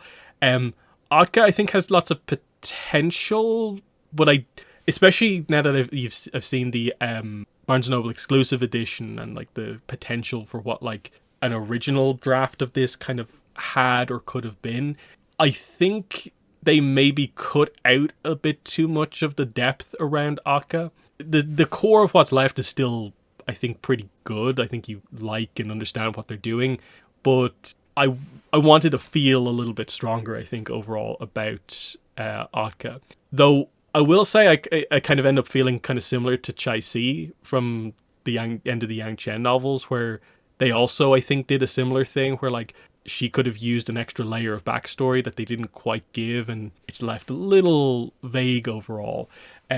But yeah, what are your final thoughts on the Roku duology? Yeah, no, I think it's definitely worth a read. I think, for them being, like you're saying, so constrained, they fit it in mostly pretty well. The villain, I think, it works for the most part. I think it wouldn't be maybe my top villain. I don't know, I think there's a lot of her that is pretty interesting, especially with her sort of abilities and stuff like that. And that makes her maybe a little bit more interesting than some of the other ones, but it was, pretty straightforward with what she was sort of trying to do.